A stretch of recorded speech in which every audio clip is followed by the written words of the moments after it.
I call the meeting of November 3rd, 2025 to order at 6 p.m. on the dot. Will you please join me in the Pledge of Allegiance? I pledge allegiance to the flag of the United States of America and to the republic for which it stands, one nation, under God, indivisible, with liberty and justice for all. All right, tonight we have an invocation by Taylor Ford from Calvary Community Church. Come on up.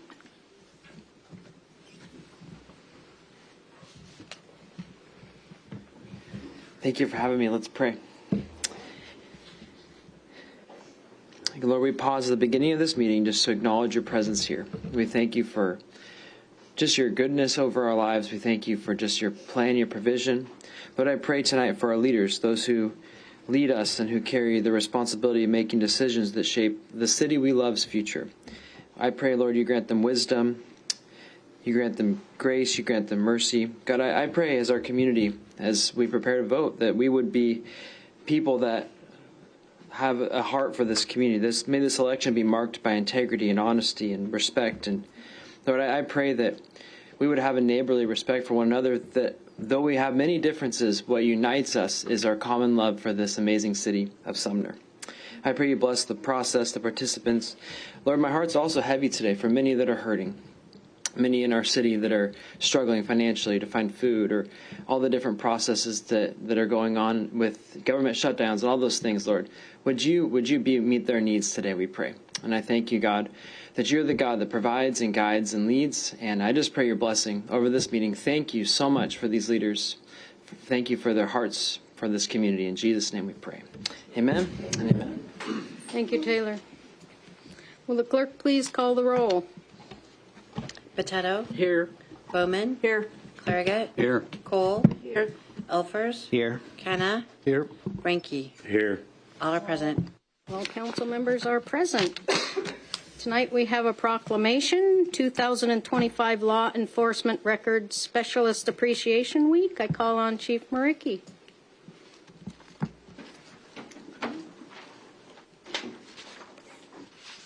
Thank you, Mayor,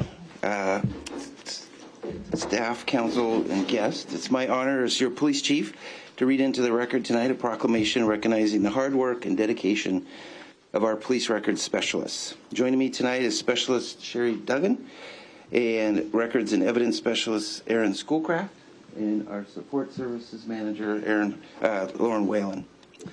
Our dedicated staff answer our phones, they staff our counter, they manage our police records, and they really serve as a resource for the community and for our officers. Our dedicated, last year, our small but mighty team of 2 at the time processed 2,488 new and supplemental police reports generated throughout the year, and 134 reports for Metro Animal Services.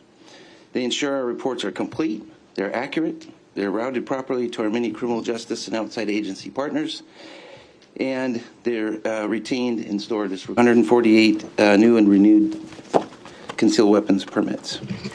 So far in 2025, our records division has had a very busy year with our state accreditation, the regular audits they go through, and of course onboarding Lauren and Aaron to our team as well. And this year, Sherry celebrated her 20-year anniversary with Sumner Police Department. And her counterpart, Dan, wasn't able to make it tonight, celebrated his 10th year. So with that, I'd like to read the proclamation.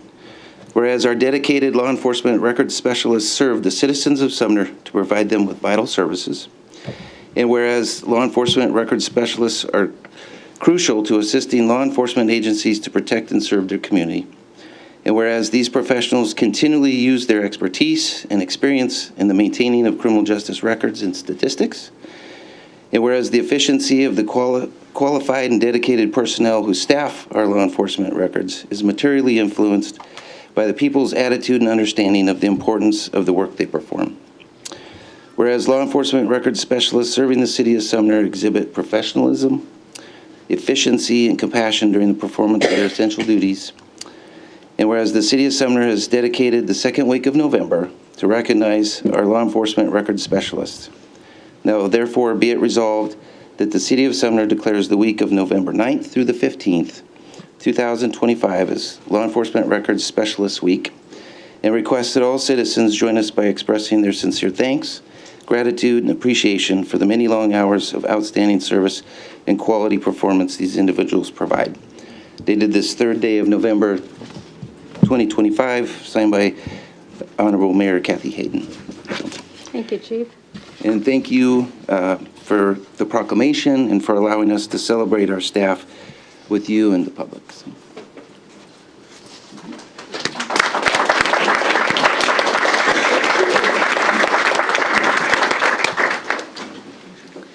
Okay. Will the clerk please read the consent agenda? Item number 1, approval of check electronic payments in the amount of $14,478,576.70. Item number 2, resolution number 1734, interlocal agreement for the housing of inmates in the Puyallup City Jail. Item 3, approval of the minutes from the October 20th, 2025 regular council meeting and special study session, and the October 27, 2025 study session. Thank you, Michelle. Deputy Mayor Bowman, would you make a motion to adopt the consent agenda? Yes, Mayor, I'd like to make a motion to adopt the consent agenda. Thank you. Do I have a second? I'll second that. Seconded by Mr. Kenna. All right, it's been moved and seconded to approve the consent agenda. Would any council member wish to remove an item? Oh, seeing none. All in favor? Aye. Any opposed? Passes unanimous. All right. Okay, tonight we have more than one public hearing. There are several public hearings tonight. As a reminder to the public that this is not a back and forth conversation and staff will not be answering questions from the podium. This is an opportunity for council members to hear from you on each of these topics. So starting with the 2025 Annual Comprehensive Plan, we will move right into ordinance number 2943-30th Street Map Amendment MA-03. I open this public hearing at 6:08. I call on Krishanda Walker, Associate Planner. Thank you, Mayor Hayden, and good evening, City Council members. For the record, my name is Krishanda Walker, Associate Planner with the Community and Economic Development Department. The following staff will be presenting on the 2025 Comprehensive Plan Annual Amendments. We worked with Burke Planning Consultants to complete the land use policy review, and Transpo prepared our transportation technical report. Other key departments listed here and city adopted plans that contributed to the amendment review, just for your information there. At the previous study session on October 13th, staff provided an overview of the annual amendment review process, including several key public notice opportunities throughout the process. The purpose of tonight's meeting is to hold a public hearing and for the public to provide testimony to council on these amendment ordinances. At the next study session planned on November 17th, council can ask staff several questions and follow up on those public comments before taking action on the now scheduled for November 24th meeting.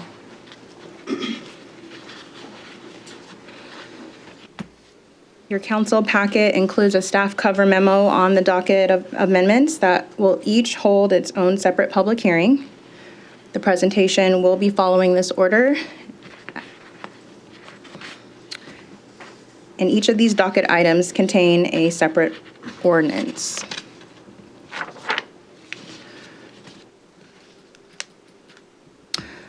We will now begin on the ordinance number 2943, which is a comprehensive plan map amendment and rezone for a property on 30th Street, Court East.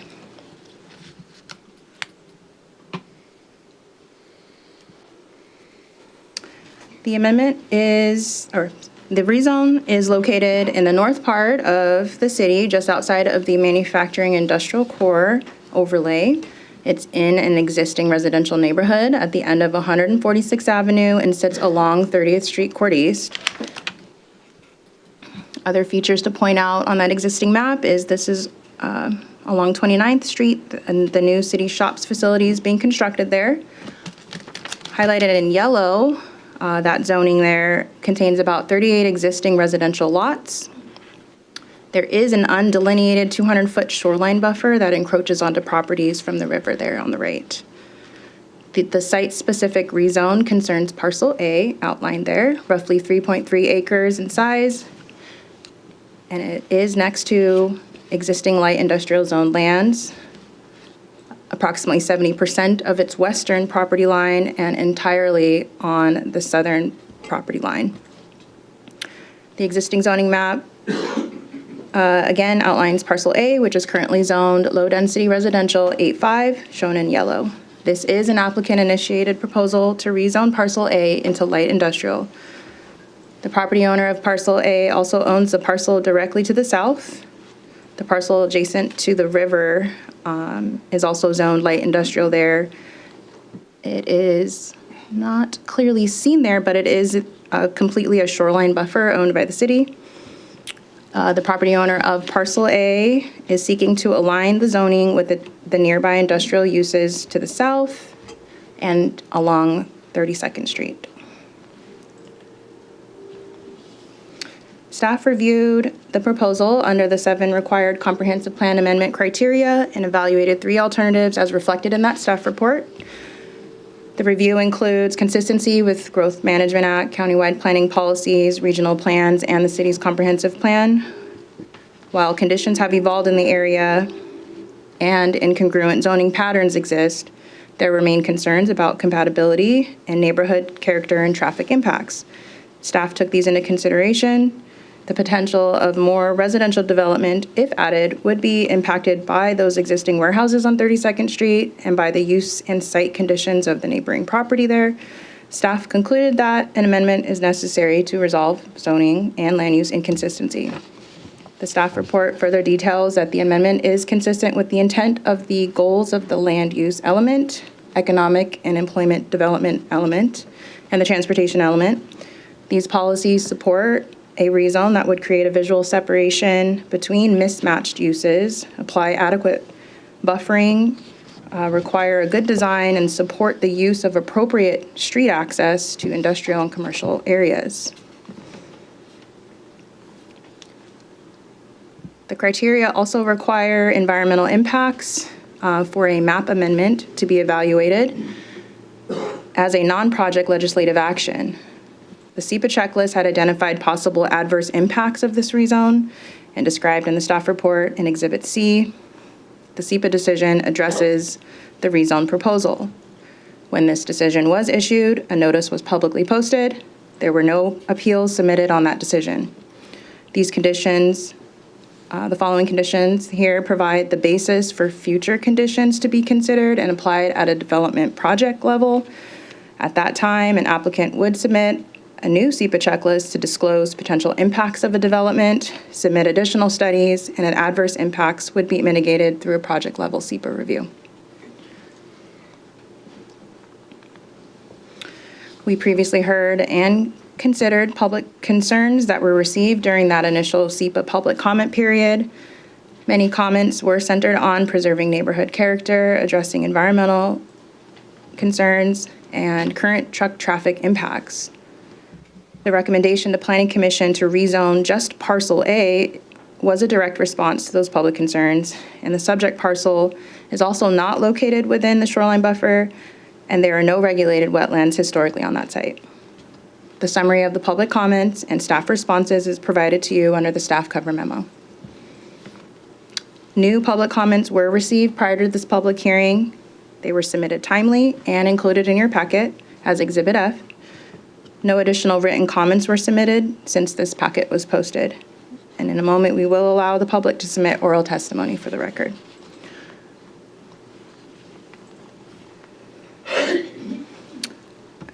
And Additionally, Planning Commission held a public hearing on September 11th and on October 2nd provides the recommendation to deny the proposal to council. The Planning Commission recommends denial of the rezone at this time, preferring to preserve residential zoning in that area. The Planning Commission also recommended that before future consideration, a transportation study be conducted to evaluate cumulative traffic and access impacts. The Planning Commission's majority opinion is included in your packet as Exhibit E. This completes staff's presentation on ordinance number 2943. And I hand it back to you, Mayor Hayden. All right, Michelle, did we have anybody signed up for comment? Yes, Mayor, we do have several people who have signed up for comments. The first person is Chet Bates, 3021 146th Avenue East. Mr. Bates, if you care to come up, and you do have 3 minutes.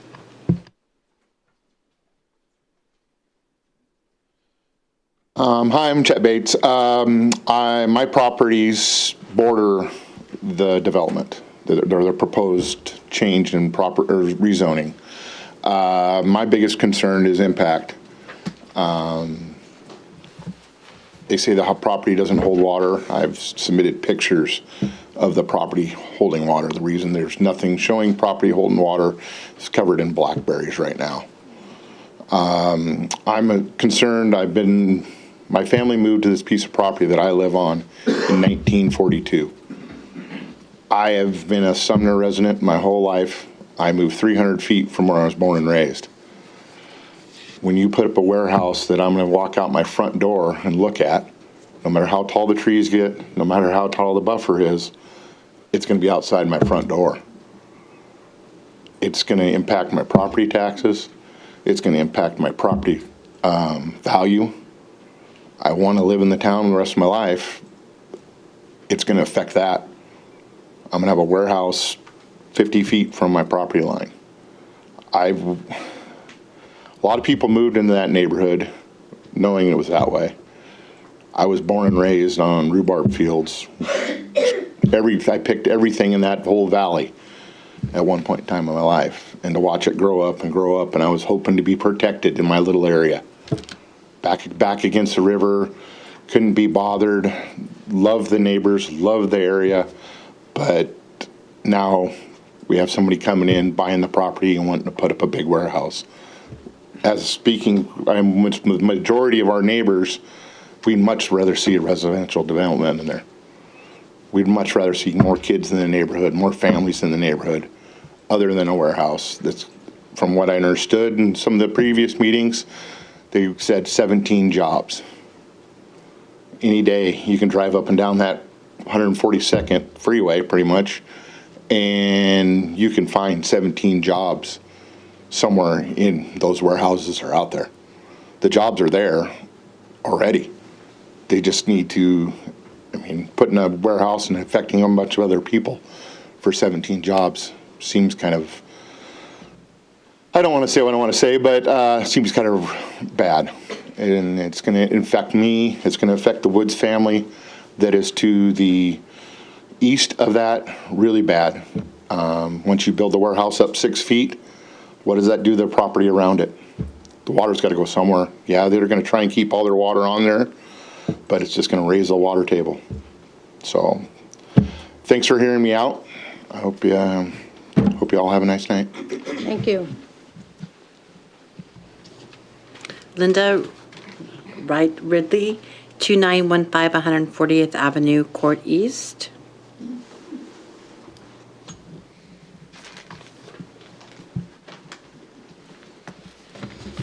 Hi, Council. My name is Linda Ridley. I'm here tonight to voice my strong opposition to the proposed 30th Street rezone of Lot A. This decision is not just about lines on a map.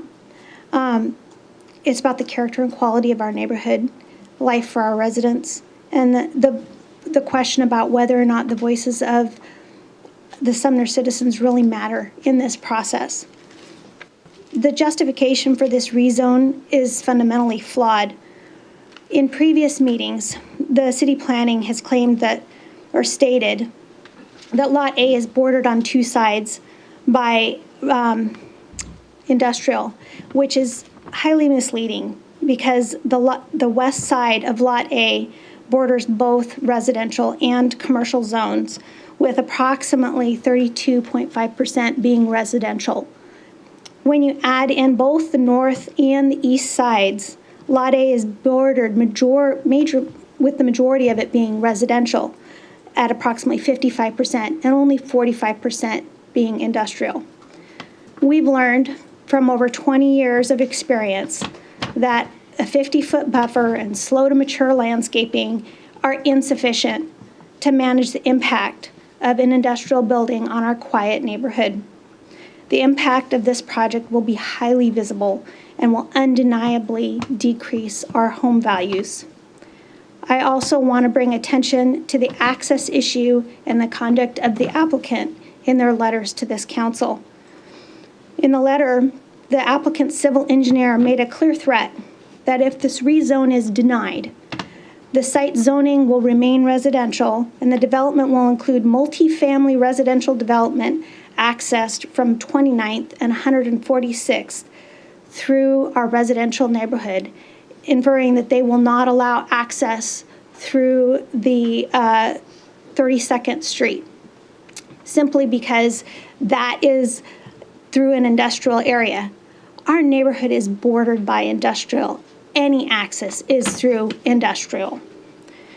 This is nothing short of a retaliatory impact on our neighborhood. If an easement onto 32nd Street is possible for this site, for an industrial development, it should be required for any residential development in order to allow appropriate traffic flow in and out of that property development.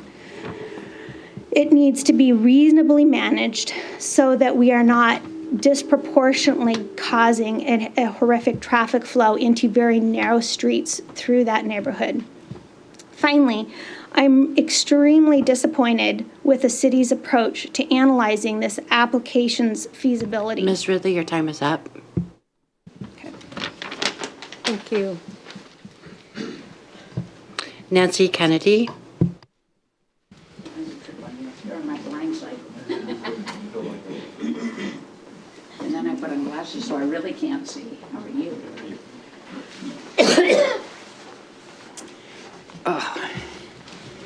Hello. Boy, I typed this thing out. Now I'm not sure I can actually see it big enough. I've been at a couple of these meetings now where the discussion about the rezoning has been held. I am in opposition to it. When our neighborhood has been characterized as being surrounded by warehouses, and that's a bit of a mischaracterization. At the entrance to our neighborhood, we have storefront. They are 2-story high buildings. One of them has a kids' gymnastic and dance. Most of them are corporate offices. And now we have a golf cart manufacturing that parks golf carts out front. The warehouse that sits to the north of us faces to the north. We actually don't even see it. It's bordered by trees. It sits on an upper elevation, so it's kind of a non-entity in the neighborhood. Our problems have come with the building and maintenance that's going in now, the prison compound we affectionately call it, and the warehouse to the south. The warehouses to the south, while there is, quote, a setback, that's then becomes their access to their bays and their parking lots and their big vapor lights. The semi-trucks that come in the summertime run their generators at night because they can't drop their loads. So they run their generators at night for air conditioning. They run them at night in the winter for heat until they can drop their loads. The building and maintenance that's now gone in, like I say, has got a 20-foot high concrete wall. I'm not terribly opposed to it because it does shield me from what's going on inside that wall. But across the street, what we see coming in and out of our neighborhood is a friggin' mess. They raised the elevation of the property behind us by about 4 feet. They put in a nice new fence and concrete footing that is higher than our property, extrudes the concrete out the base of it. It will take 4 to 6 inches of gravel, which is now higher than my lawn, to compensate for it. They built one of their portions of the structure between 2 residences. My concern is what stops them from doing that again. They came in and bought property that wasn't for sale. One of the neighbors, from the appearances, didn't sell, so they constructed between a private road with 3 homes on it and a single residence. There are many homes in the area that are older homes on large tracts of land. That's attractive for development. It's also attractive to us to leave it intact. It's our neighborhood, and we'd like to keep it. So I urge you to oppose this. Thank you for your comments. Thank you for your time.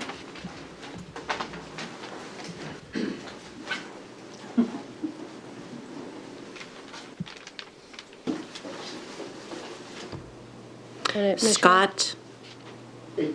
Thank you. AKRE? Yes. Thank you. Would it be possible to turn back to the mitigation slide that's in the packet that was presented? In this, from earlier, that Cassandra? Yes, we can move it back to that. I think it would just be a It good... has the mic. Okay, my name again is Scott Akre, A-K-R-E. I'm at 3011 145th Avenue Court East.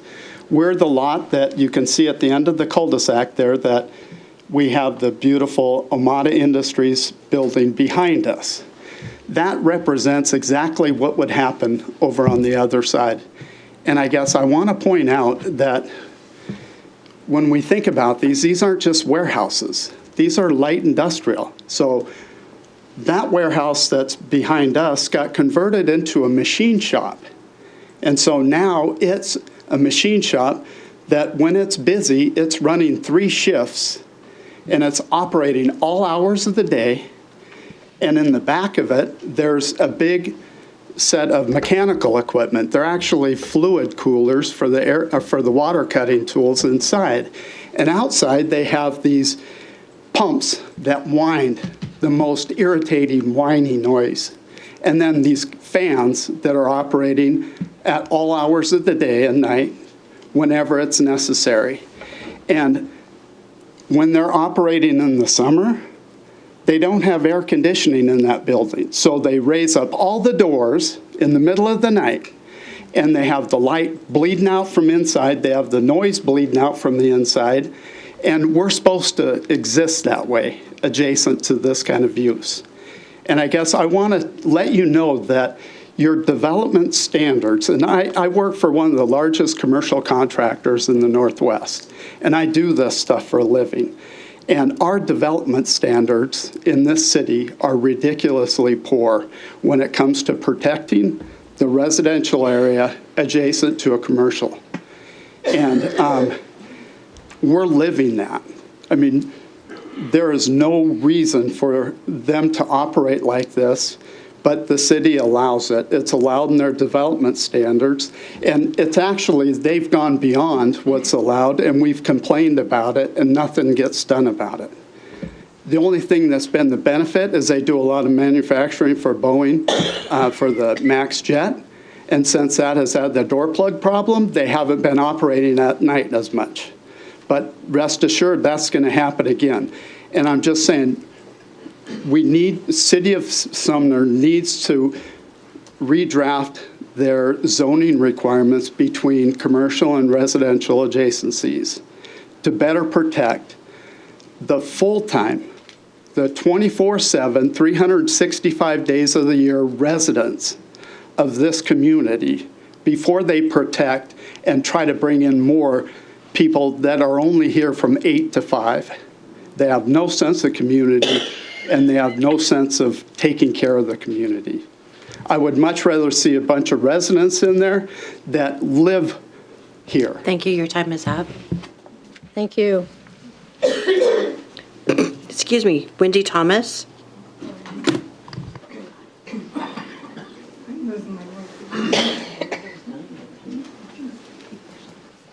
Hi. So I have a big long thing written out, but I am losing my voice, so I'll do my best to share what I can. I was going to say that the purpose of the LDR zoning is written to stabilize and preserve low-density residential neighborhoods, to create a stable and satisfying environment for family life, and to prevent intrusions by incompatible land uses. Zoning is intended to promote the general welfare of the entire community, not just private interests.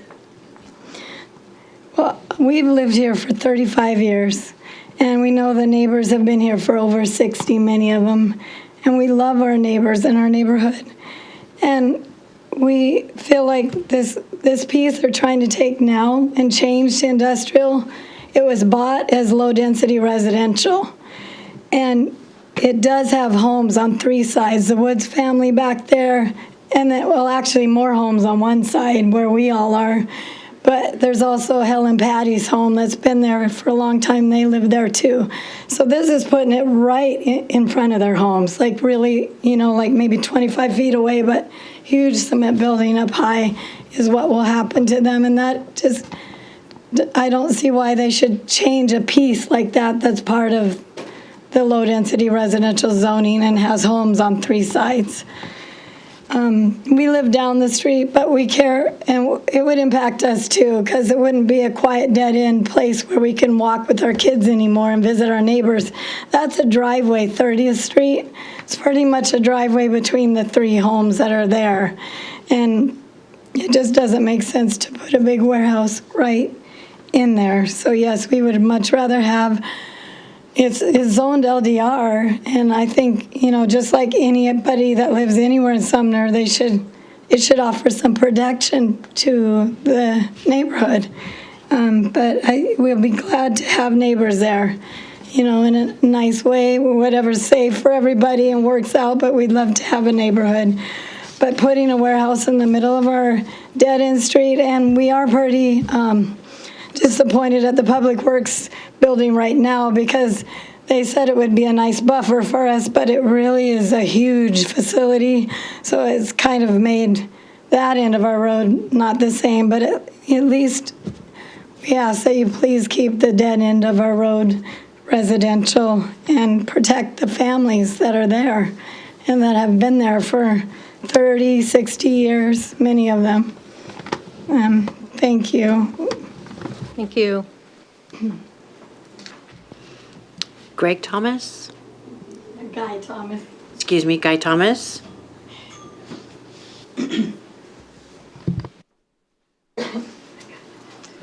My name's Guy Thomas. I live probably about 5-6 houses down the street from where that warehouse is going to be, or if they put it in.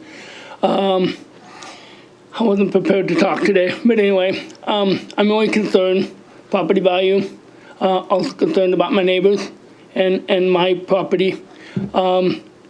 There's going to be about 4 houses that are going to be looking at that, actually probably 5 or 6, because I know the White House is just around the corner, but if you stand on his front porch, you can see directly kitty corner, you're going to see that warehouse every time he steps out of his front yard, check his mail, mow his lawn, whatever. Not to mention the noise, the trucks. I've already had 2 vehicles hit. I've had a picnic table taken out in the front of my yard from semis turning around, backing up, because they're trying to get to that warehouse there behind Scott and Julie's house. And I'm against it, but I'm really concerned about the property value. We came in here with residential. We changed it back to residential for a reason, because we wanted to stay there, retire, and live there.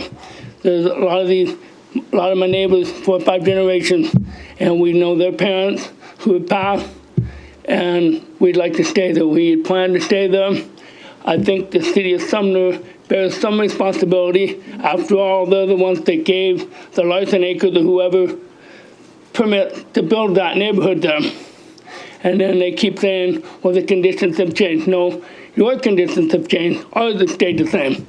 We were out there before any of this was developed, and we wanted to stay there. Now they've come in, and now they're trying to say, well, you live in an industrial neighborhood. No, the industrial lives in our neighborhood.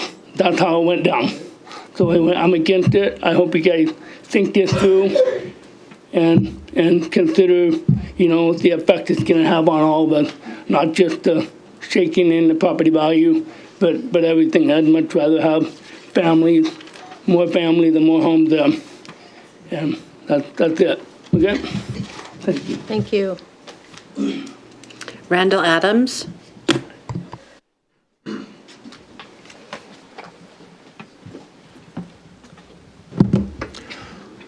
I don't have a dog in this hunt, but I just thought I would step up here and thank you. You got 766 pages you're going to try to pile drive through tonight, and it's going to take an awful amount of concentration just to get through it all. I think that you've heard these folks. I want to thank them for showing up tonight. It's a lot better than being Don Quixote up here swinging at windmills by myself. So it feels good to have other citizens who are being affected stand up. And so thank you guys for being here. The other thing is that our planning commission has told you no. When this was presented to you in a study session, you didn't jump up with yahoos yourselves. You were negative in your responses likewise. Let this be the final no to this attempt to change the zoning there. Let's do that tonight.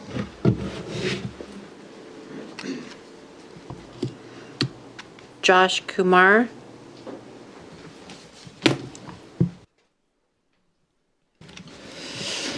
Good evening. My name is Josh Kumar.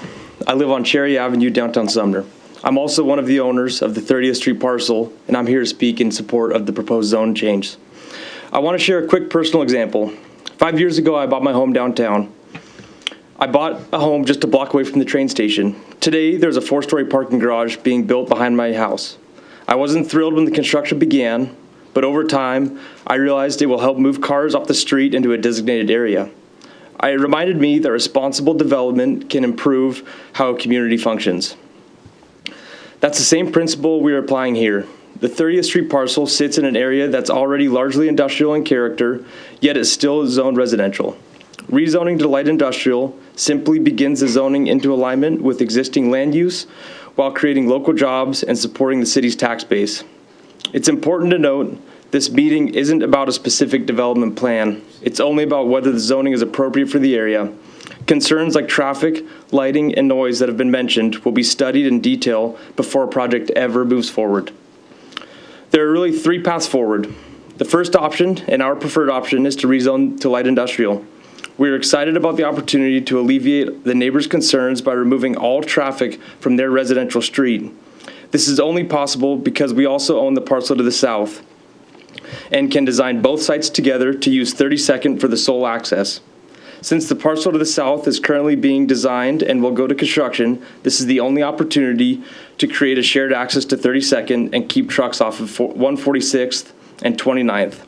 Not only does the design eliminate truck traffic concerns, it will also include dense landscape buffers, professional site design facing the building and lighting away from the neighborhood, and partnering with us, a local developer who wants to be a good neighbor and collaborate with the community. If the rezone is not approved, the second option is to develop a townhome community. Under the new state housing code, this property could be developed into about 64 townhomes, which would bring additional traffic, about 120 or more vehicles per day, down that road. Also, if the rezone is not approved, the third option, and least favorable to all of us, is to sell to a national industrial developer, and this option would remove local accountability and could result in a project that does not reflect what our community's values are. When you compare these paths, the light industrial rezone clearly offers the best balance. It aligns with the city's long-term plan, removes truck traffic off of their road, and keeps development in local hands. It's a practical, responsible step that strengthens both the community and the city. Thank you. Thank you. And the last person that signed up is Nick Bierman, 5802 Parker Road East.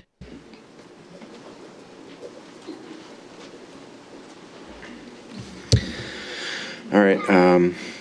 Greetings, council members. I'd like to begin by asking rhetorically how many of you have been to the neighborhood where this parcel is located, and how many of you have met with the neighbors who live there and heard their concerns? I know some of you have. I have too. The overwhelming sentiment, as you've heard tonight, is that the residents who live there are opposed to the rezoning of this parcel from low density to light manufacturing, especially just to meet the desires of those who purchased the site, knowing full well when it was purchased that it was zoned low density residential. The Planning Commission heard the same concerns raised by these residents and unanimously recommended against rezoning it. Yet the rezoning proposal is still being brought before you today in hopes that you will sidestep the Planning Commission recommendation and find a way to approve it anyhow. It's deeply unfair that the residents of this neighborhood must continually defend themselves from the very city they live in. I urge you to respect their input, hear their concerns, and decide not to make an entire neighborhood bend over backward to meet the needs of just a couple of people.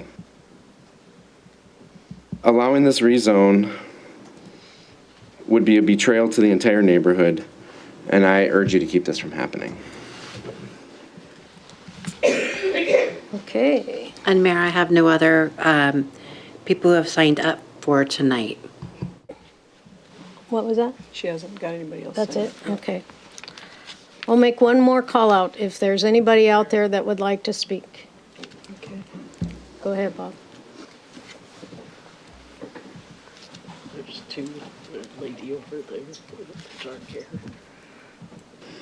My name's Dan Woods. I own the property to the east, and my parents bought that property in 1958. I've grown up there all my life. And the last thing I want is a warehouse out my front door or anywhere in our neighborhood now at all. It should all stay residential. Thank you. Thank you. There's a lady over by the door. One more? Okay. Hi, my name is Tara Jordan. I live on 29th Street. We moved to Sumner in 2017, shortly after my husband and I were married. Following his divorce, we're a blended family. We have 8 children combined. The oldest is 18 and the youngest is about to turn 1. And we love Sumner. We plan on staying here until we can't stay here anymore. And I don't want to have to tell my children that they can't play on the road on the basketball standard anymore because there are going to be semi trucks driving by, or there's going to be extra traffic that we just don't know about. There's going to be people that didn't know our neighborhood was there. When I give something away on our Buy Nothing page, a lot of people say, I didn't even know these houses were here. And I love hearing that because that's how we keep our town safe. That's how we keep our children protected. When we moved here, our kids were zoned for Daffodil. Within a year, they were told, you're not zoned for Daffodil anymore. You have to go to a different school. And then those houses on the main road were sold, and now there's buildings, and we're going through changes again. We're having to be careful. We're having to be stopped for 10, 15 minutes waiting for construction flaggers to let us on through. At one point, they said, you're going to have to go another way. And I said, there is no other way. It gets really frustrating. Our houses are falling apart. We have new cracks in our homes because of the construction that has happened in that area. I don't want to see this turn into industrial. And I know that Mr. Kumar has some very good points, and they might turn to townhouses and they might bring in some lovely people that we can be friends with. I would prefer to see that than industrial. There are very many open fields on the way from our house to the 7-Eleven and the truck stop down the road that would be fantastic for industrial. I feel that everything should be exhausted. Every empty land around the industrial area, non-adjacent to residential, should be used up before we even consider using a residential adjacent area for industrial usage. Thank you. Thank you. Okay. Thank you for all your comments, you guys. You make make it so that they can make a good decision Mayor, don't forget to ask about Zoom, please. about Zoom. Anybody on Zoom? And if you are on Zoom and you want to participate in this public hearing, please use the raise your hand feature, or if you're joining by phone, press *9. Anybody on Zoom? Nope. Nope. Okay. All right. So now we will move on to our second. And Mayor, can you close Mayor? the public hearing?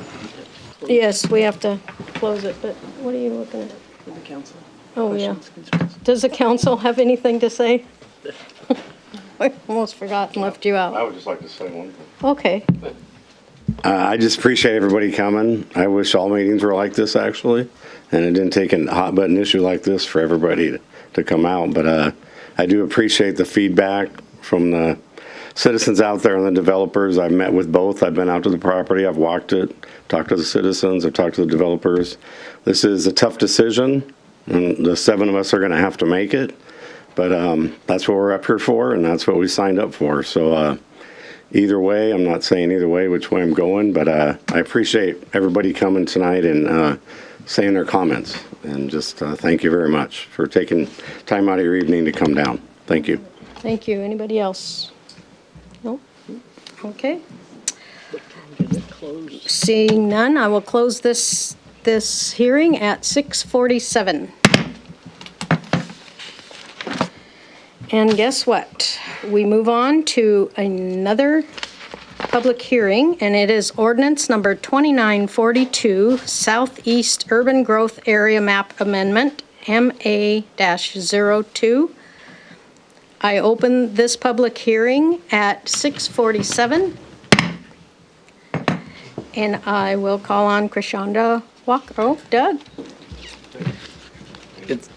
All right, instead it is me, Brayden Shannon. Brayden Shannon. There we go. I will be presenting on Southeast UGA zoning redesignation, which is ordinance number 2942. Hello all, Mayor and Council.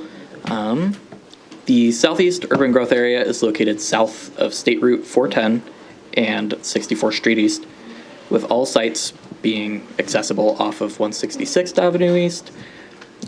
This redesignation is for the 14 parcels that make up the Southeast Urban Growth Area, or UGA, and comprises the around 19.2 acres. So what is being proposed here? The amendment proposal is an applicant-initiated proposal ahead of an annexation application. The applicant is the majority property owner within this Southeast Urban Growth Area, owning 7 of the 14 parcels, making up around 57% of the land ownership down there. At this time, 13 parcels are designated low-density residential, and 1 parcel is designated interchange commercial. The graphics on screen indicate those current designations on the left under existing, with on the right indicating the proposed designations, which are to redesignate 10 of the 14 parcels to medium-density residential, and 4 of the 14 parcels on the top end to interchange commercial. And again, those current ones are low-density residential in the yellow there, and interchange commercial is that like grayish brown. But low-density residential is a use that is intended to primarily support residential uses between single-family dwellings to fourplexes, while interchange commercial supports retail and commercial services with a kind of unique focus on businesses accessed off of near freeways and accesses there.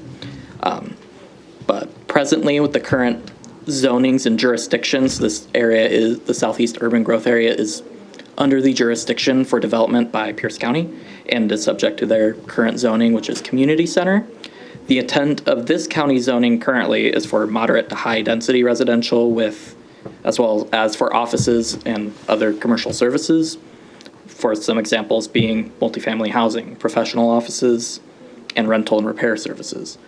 The proposed redesignation to medium-density residential for those 10 parcels allows for multifamily housing if annexed and rezoned into the city's jurisdiction, as well as for those other 4 parcels that are proposed to be redesignated to interchange commercial to allow for those commercial uses and to align with the existing zoning and designation of the city's jurisdiction in that area.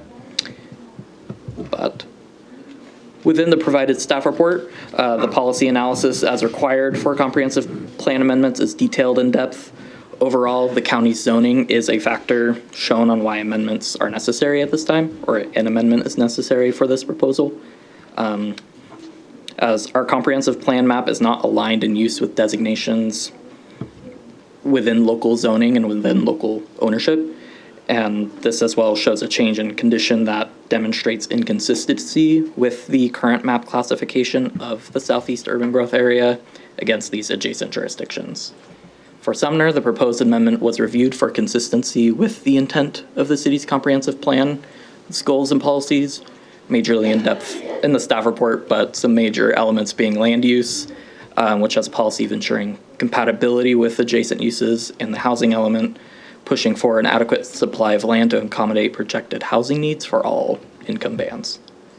Along with the city's comprehensive plan, staff also reviewed countywide and multi-county planning policies, as well as the Growth Management Act, which in these support was found in goals and policies that push for various types of housing and infill of areas classified as urban growth areas.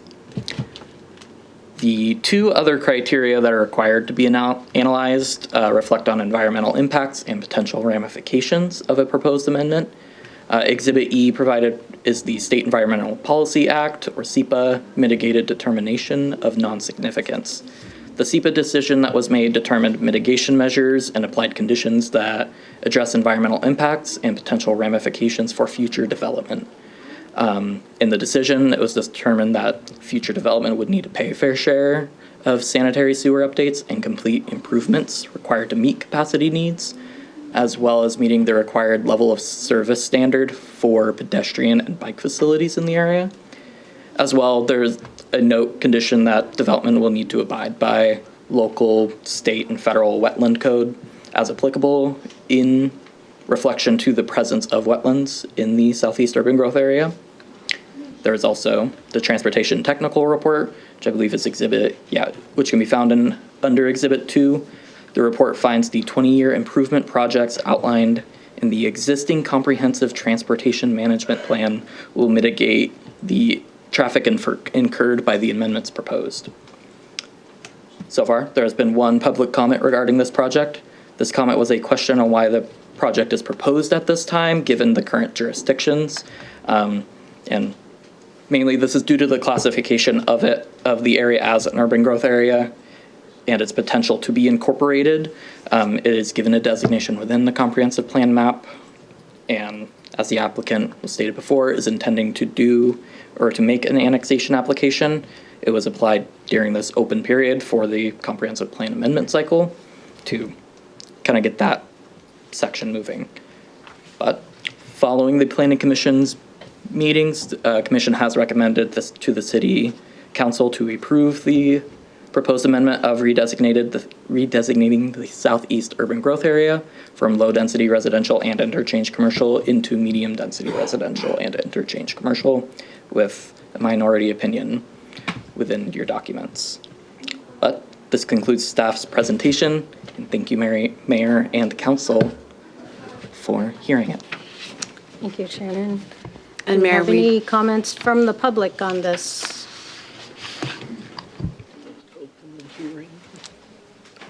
I heard you did. She did.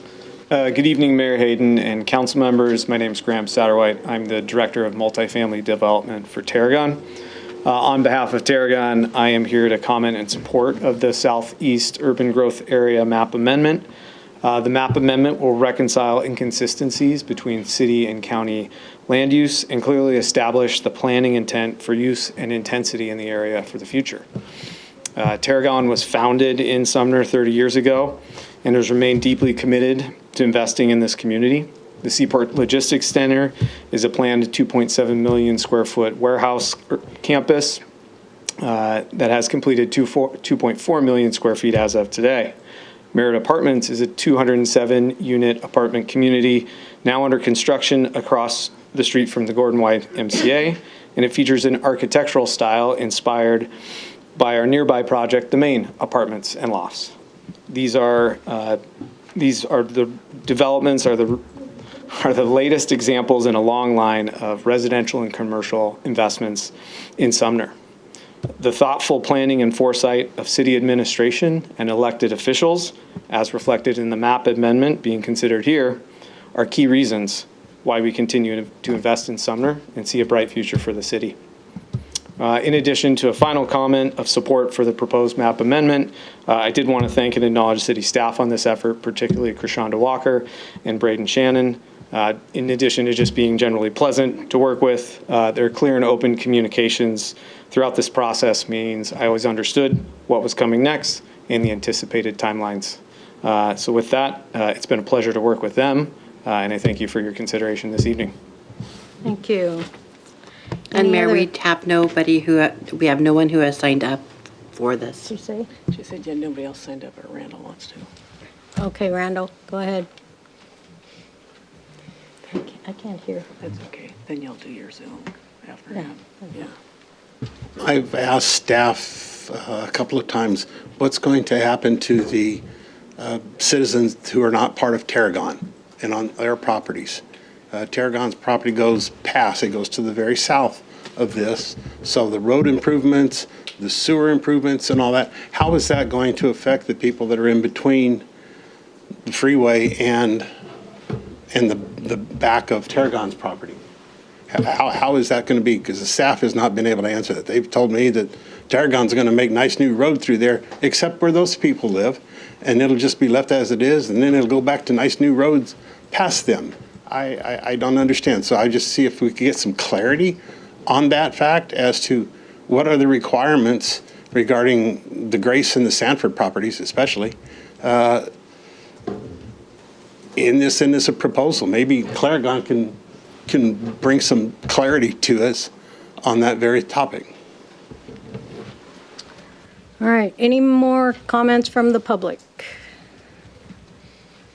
Okay. Anyone on Zoom? Turn on your camera. If you're attending via Zoom and want to provide public testimony, please use the raise your hand feature or press star 9 if joining by phone. Thank you. Nobody on Zoom? All right, would council like to make any comments or questions? No? No? Seeing none? All right, no further comments. The public hearing on ordinance number 2942 is closed at 6:58.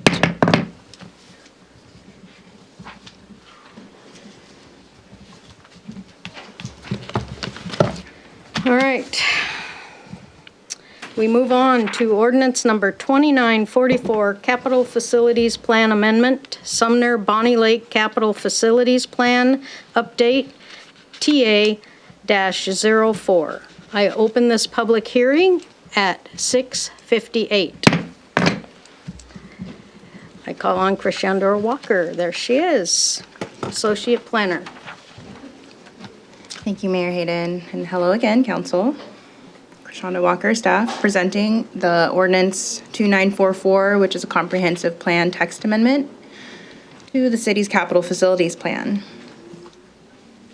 While the city was updating the 2024 comprehensive plan under the periodic update, the school district was still pending a vote on the levy and had not yet approved the school district's capital facilities plan. The board did approve the plan in November of 2024. Therefore, an amendment is necessary for the city's capital facilities plan to be consistent. The school district approved a capital facilities plan that addresses greater enrollment and capacity, and these changes are reflected under Chapter 3.8 of the city's capital facilities plan. The staff report evaluates that this amendment is consistent with our comprehensive plan policies, Growth Management Act, and countywide planning policies as applicable. The documents mentioned in the staff report provide further details of the location of all the proposed text changes. Following Planning Commission meetings and the public hearing, the Commission recommends approval of Ordinance 2944 to approve the proposed text amendment in the City Capital Facilities Plan that would incorporate the Sumner Bonnie Lake School District's Capital Facility Plan update. And that completes staff's presentation on this item. Back to you, Mayor, for any other, to complete the public testimony. Okay. Anyone from the public have anything to say about this? Seeing nobody. Anybody on Zoom? Raise your hand. Put your picture on. Nobody on Zoom. Would council like to ask any questions on this? None? No? All right. All right. With no further comments, this public hearing on ordinance number 2944 is closed at 7:01.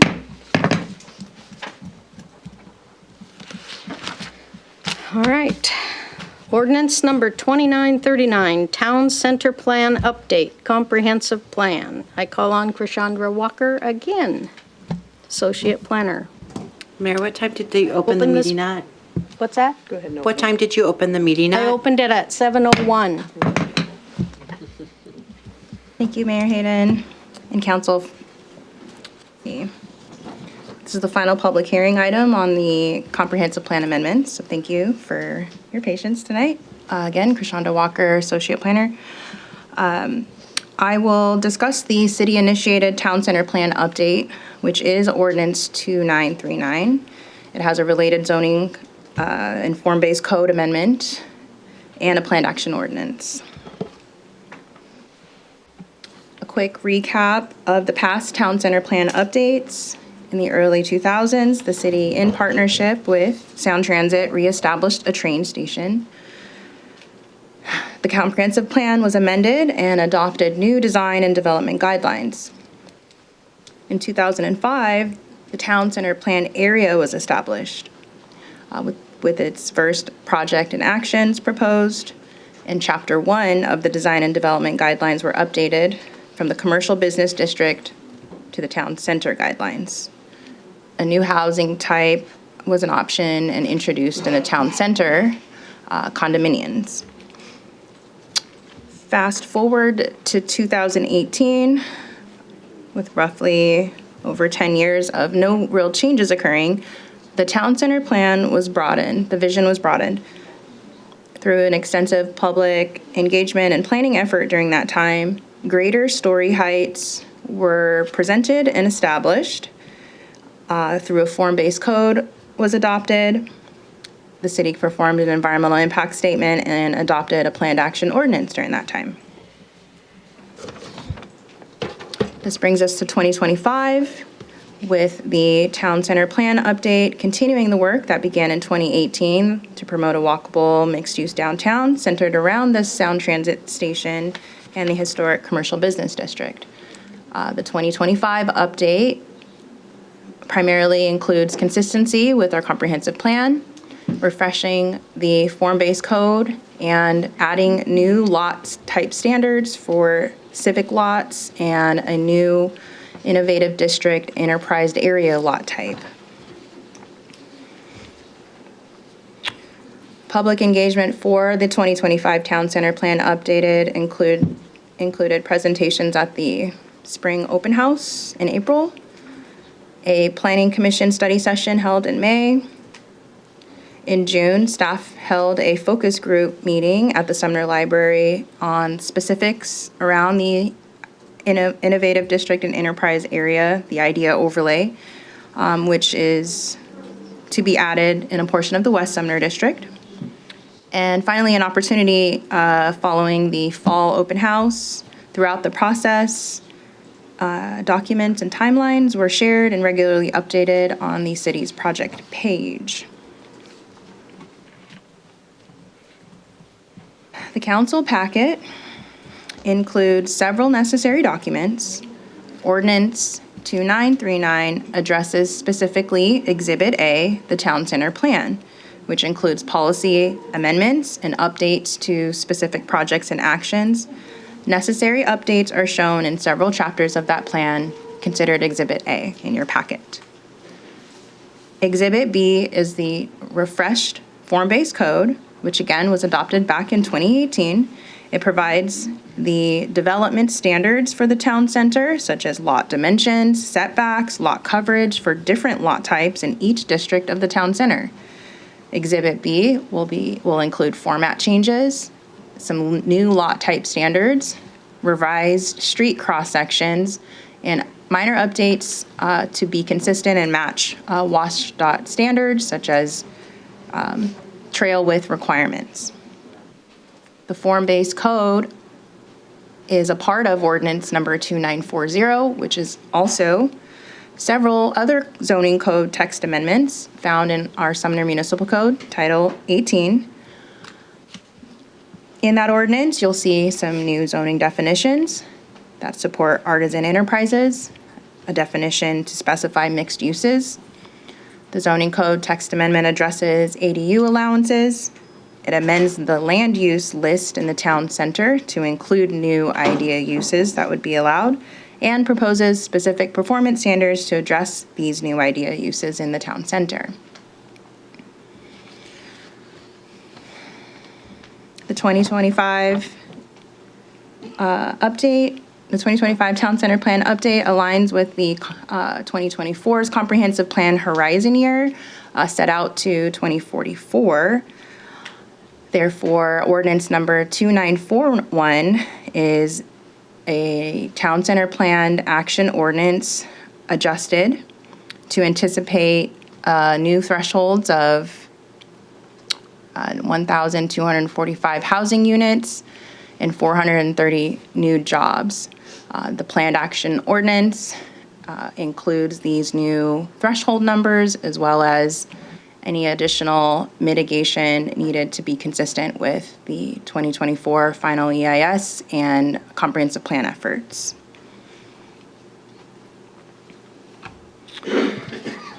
The 5 key comprehensive plan amendments, again found in ordinance 2939, are the following: policy-related topics, establishing the IDEA overlay to support incubator businesses, a policy around partnering with local agencies and schools on makerspace development, a policy around commercial uses and prohibiting them within transition zones so that we support compatible uses where the town center boundary is across the street from residential neighborhoods, a policy to continue to promote redevelopment in the town center, and being clear in our town center plan to exempt ADUs to allow that as a housing option type. And then another topic is around keeping options open for the city for future development options of the current library site, which is in the town center plan's River District. Some key zoning map changes as a part of this 2025 update simply are just the reduction of the story heights in the center, the historic central business district. The existing 2018 map shows some options for up to 5 stories. We are maintaining a 4-story height limit in the historic CBD. And the proposed map shows a new IDEA overlay zone in the West Sumner District along Zender Street and a few parcels around 57th Street. The IDEA overlay zone supports small-scale manufacturing and live-work spaces. These are specific uses that aren't allowed elsewhere in the town center, so this IDEA overlay zone would allow for those uses to be within that overlay.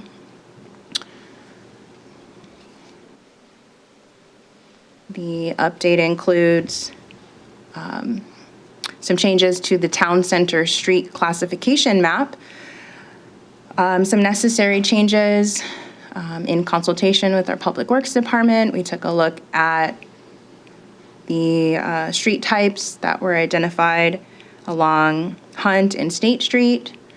They were angled parking street classified collector streets. which would require up to 70 to 80 foot right-of-way widths to allow for angled parking. We adjusted the street type map to allow to reclassify Hunt and State Street as parallel parking street types. Included in this, in regards to street typing, the form-based code also includes a provision that triggers development to meet these town center plan standards when they occupy or contain 200 feet or more of street frontage. So we'll talk a little bit about what that means. For instance, the town center plan does include those new street cross-sections that we've discussed at the last study session. This particular street type is a collector street that needed to be specific to Zender Street. Our town center plan collector streets require parallel parking on both sides, as well as a 12-foot total sidewalk and landscape street tree furniture zone. This street type adjusts that sidewalk and landscape street furniture zone to 10 feet total, and the classified collector street here shows only parallel parking on one side. Future development along Zender would need to dedicate 10 feet of right-of-way and likely would be triggered to construct that development if they occupy more than 200 feet of that street frontage. This will allow for the widening of Zender over time. Zender Street's currently 40 feet wide. So that concludes the changes that are found within our form-based code of the town center plan, as well as some chapters in that town center plan document, Exhibit A. The staff report for this amendment provides the complete analysis to the necessary criteria. We do summarize then that an amendment at this time to the town center plan is necessary, refreshing the planning horizon to 2044. Conditions have changed with several more housing types and density required through new state legislation. Economic trends have shifted where people are seeking more affordable business options and spaces.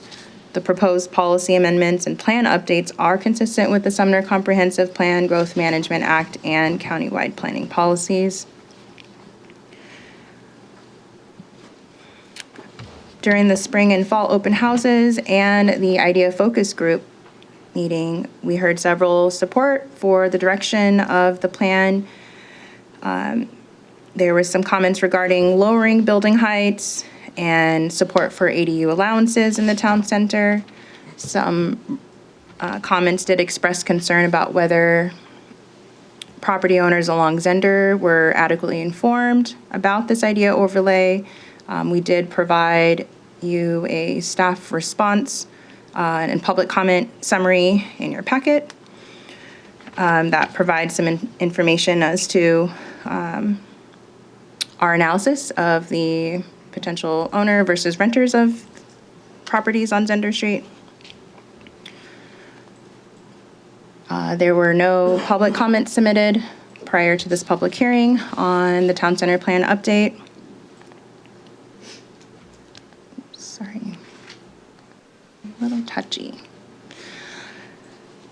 Following the Planning Commission meetings, the Planning Commission recommends the City Council to approve the 2025 Town Center Plan update. The Planning Commissioners did have some questions on a few items and did submit for a minority opinion, which is included in your packet as well. And this concludes staff's presentation on Ordinance 2939, Ordinance 2940, and Ordinance 2941, which is the 2025 Town Center Plan update. Thank you, Mayor. Thank you. Mayor, there are two people who have signed up for comments. Okay. The first person is Justin Jones. Justin Jones. Good evening. Thank you for the time to speak to you. A few comments about the Town Center Plan updates and specifically around the form-based code development standards and a request that deeper dive be looked into on these before acceptance of this plan. The Town Center Plan is very much a visionary plan built around large block developments that we're seeing happening now with the Flats, Red Apple, versus infill redevelopment and building repurposing and expansion of existing uses, which really makes up the majority of the town center area. So the impact of not looking at these smaller infill redevelopments and repurposing is that potentially there's missed opportunities happening here of small-scale infill redevelopments and expansion of existing commercial uses. Couple examples of these proposed amendments that are problematic. Commercial parking is now limited to 15% maximum for surface parking. So what that potentially could mean is that a business like the Cannery is unable to go expand without building structured parking. Or as one of the owners of the Bank of America property, as we look to redevelop and repurpose that building, it could potentially limit our ability to repurpose that building as it stands now. While staff has been and continues to be great to work with to make development happen through creative problem solving, if you know them, most developers and potential businesses start their search through code research and feasibility analyses, which really are going to show with this code that a lot of uses just aren't allowed if you're not tearing down a block and rebuilding 6 stories. So with that, it really makes it prohibitive for development to happen on a small scale. So therefore, really would recommend that the code be revised to reflect to allow a range of development and redevelopment opportunities. Thank you. The next person we have on the list is Mary Deering. Thank you. I would like to thank the gentleman who just spoke, who said all kinds of things that I'm not smart enough to know, but I found it very, very enlightening. And I live on a very small street on McKinnon Avenue.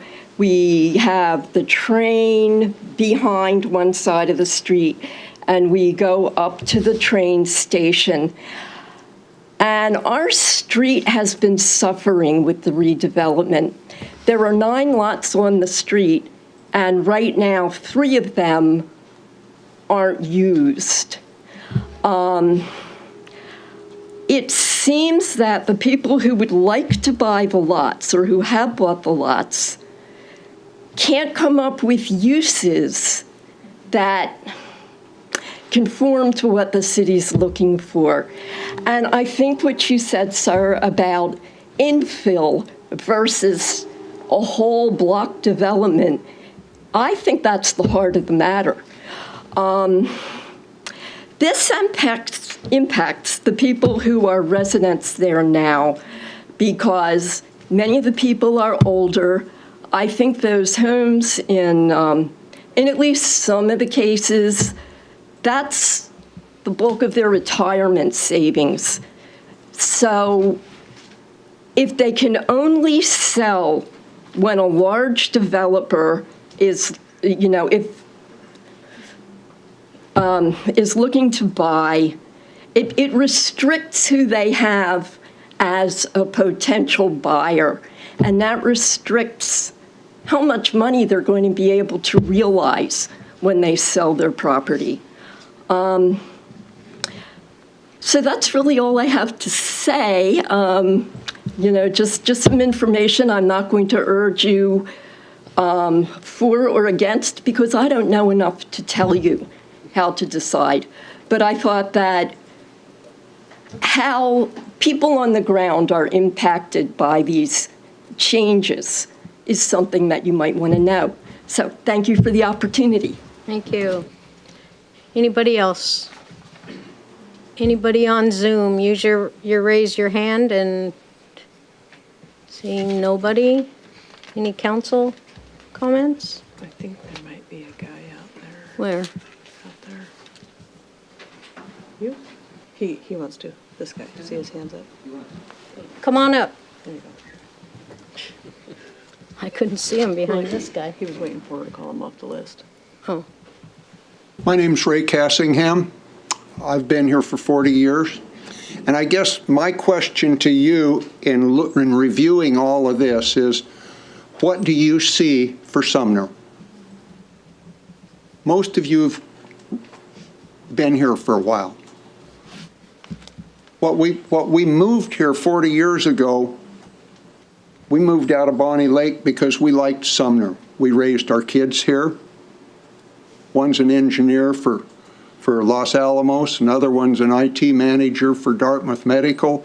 You know, Sumner High School was good, but it wasn't good enough. They had to have a lot of help. So my question for you is, what do you see for Sumner? Do you want it to be like Bothell and Issaquah and Woodinville? Because those are the factors that you're putting up there. 4 and 5 and 6 story buildings. We have one down across from the post office now. I thought we were limited to 3 layers. But now we have 6 layers on that building, and you're proposing, if I'm correct, if you go to that station up there, 3, 4, 5, and 6 stories. And these areas that you're proposing all of these buildings to be in displace individual homeowners. The plan that I'm looking at says we don't have to build this many homes or apartments. It's a market-driven alternative. We have to do something, and we have to plan for it.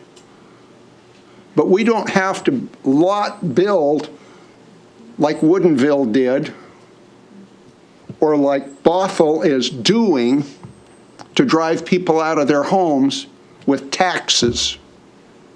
I don't know how much you guys pay for taxes. I'm over $6,000 a year. I own my home, and I pay $500 to live in my house a month. So how much are you going to add to my taxes by rezoning? And how much, you know, one of the things that I looked at, this is the day before election. How many of you said, we're going to listen to the public? I'm not hearing a lot of that when I see this. Because I didn't move here to be in Seattle. Sir, your time is up. So, thank you. I appreciate your time. Thank you for your comments. Okay. Anybody else on this before I close it out? All right. 7:23. Close this public hearing. Thank you, guys.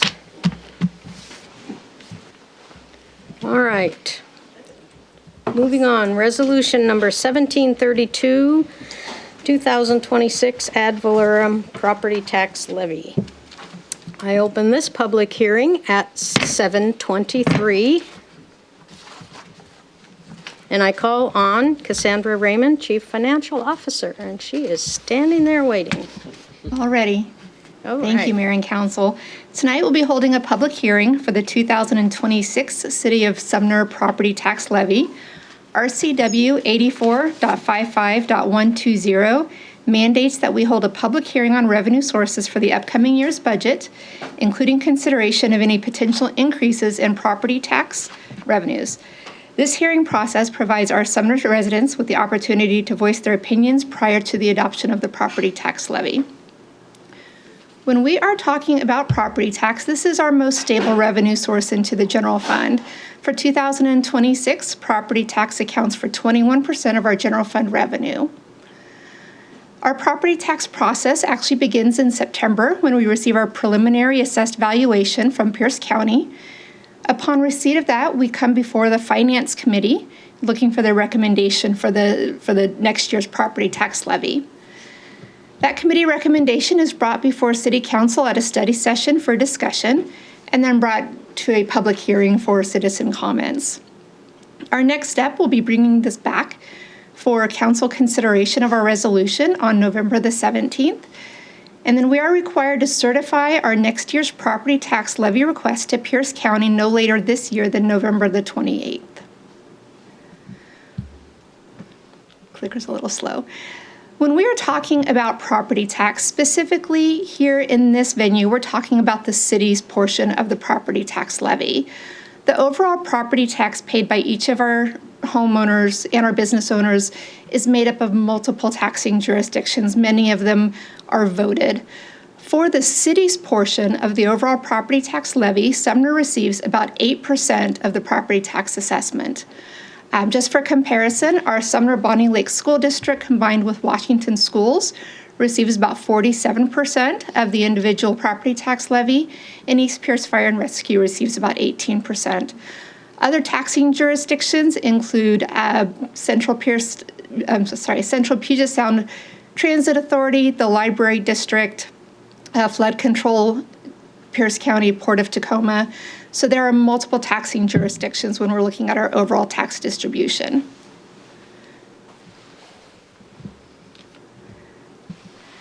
The first thing that we begin with when we receive Pierce County's notification is looking at our assessed valuation. Assessed valuation is one component of the overall property tax calculation. For tax year 2026, our overall citywide assessed valuation increased by about 3%. Pierce County also provides us the average single-family residence assessed valuation, which increased 1.8%. We really do take a look at this because it's important, especially in our city, knowing kind of our geography and versus our residential and our manufacturing and industrial center, to know that industrial picks up about 54% of our overall assessed valuation. Commercial is another 17%, and our residential makes up about 29%. That's 21% single family and 8% multifamily. Again, these are numbers for tax year 2025. We don't quite have the 2026 numbers for all the other categories available yet. So this public hearing presents a total proposed tax year 2026 levy of $5,240,678. That includes the statutorily allowed 1% increase over the tax year 2025 levy, plus additional revenue levied from new construction and improvements and administrative refunds. This would result in a levy rate per $1,000 of assessed valuation of about 91 cents. And what this means for our average single-family homeowner is an annual increase for the city portion of the property tax of $13.26 with a monthly increase of $1.11.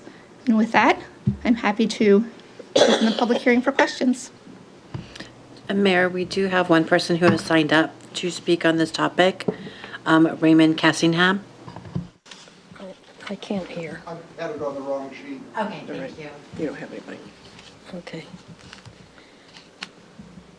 All right. Anybody out there want to speak on this? Seeing none? All right. Zoom. Council? Zoom. Zoom? Nobody on Zoom. Okay. Would council like to ask a question? Is that no? All right. No on this end. Okay. With no further comments, the public hearing on resolution number 1732 is closed at 7:29. Thank you very much. Thank you.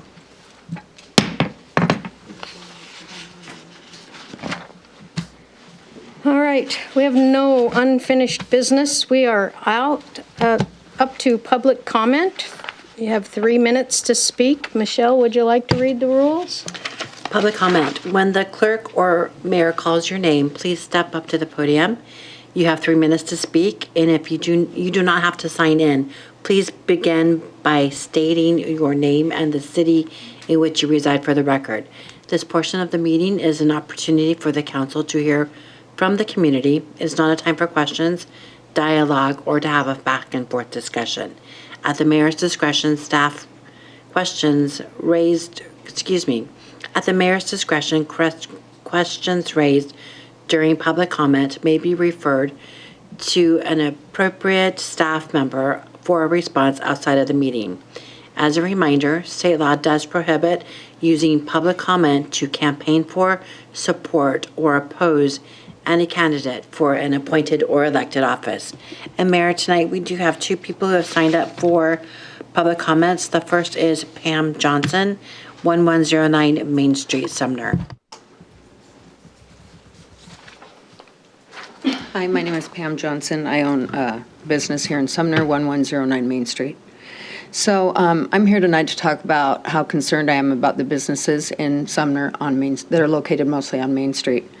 And also the potential for new businesses to come into our town and how we spark that kind of growth with what we have going on today.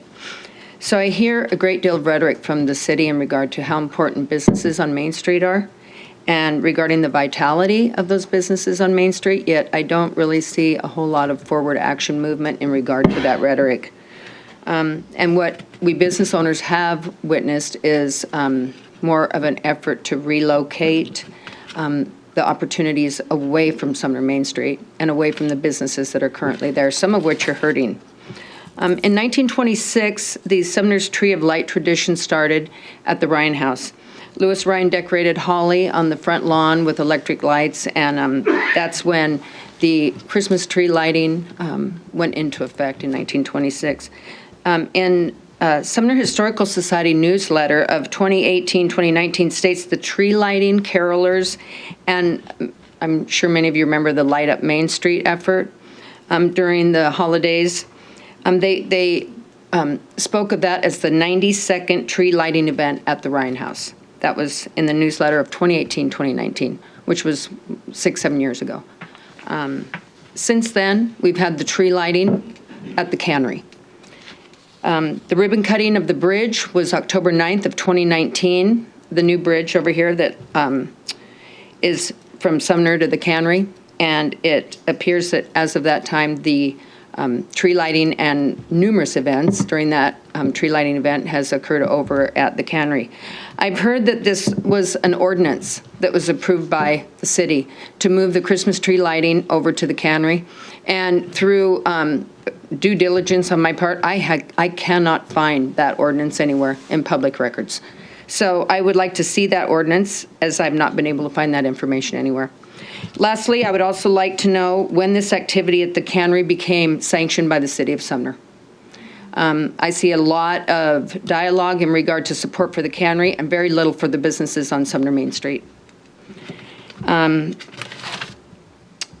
I recently saw that City of Sumner posted this Christmas tree lighting, bridge lighting event for the cannery, and many activities that are occurring over there in that lot from 12 to 6 that day. That's the day that is Small Business Day for City of Sumner businesses on Main Street, Small Business Day.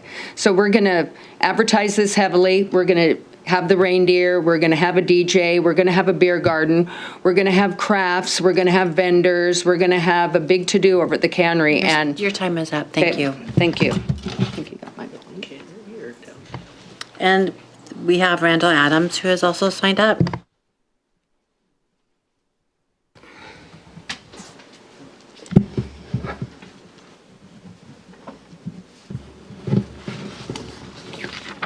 Again, I'd like to thank you for your efforts toward getting through the 766 pages today. It seems a little bit overkill. I'm not sure why we had to condense it so much. So there's some large items here that could have used some more attention.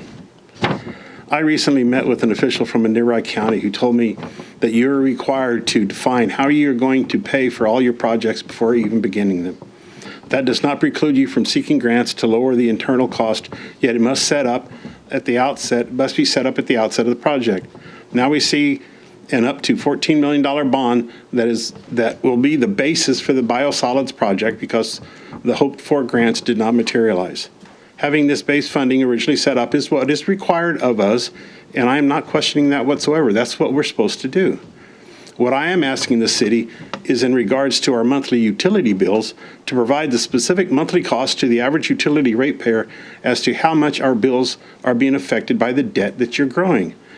Number one, paying off the $1.7 million loan, or 1.7% loan on the new utility complex, the $25 to $26 million bond that was approved earlier this year, the $14 million or up to $14 million bond that you're looking at now, and any other long-term debt that is paid in our monthly bills. These individual totals should be presented to the public for you and all the citizens to know what the ramifications of your decisions are. Be that $10, $25, $75, $100, whatever it is, that should be disclosed publicly for everyone to know. We've heard that the 26 real estate tax increase is $1.11 just minutes ago a month. So staff has the ability to calculate what the monthly costs are to service the utility debt, and that should be made public for both you and us. I also bring up bonds to find out if that is your backup financing plan for the 3-story building that will include your executive offices and new city council chambers.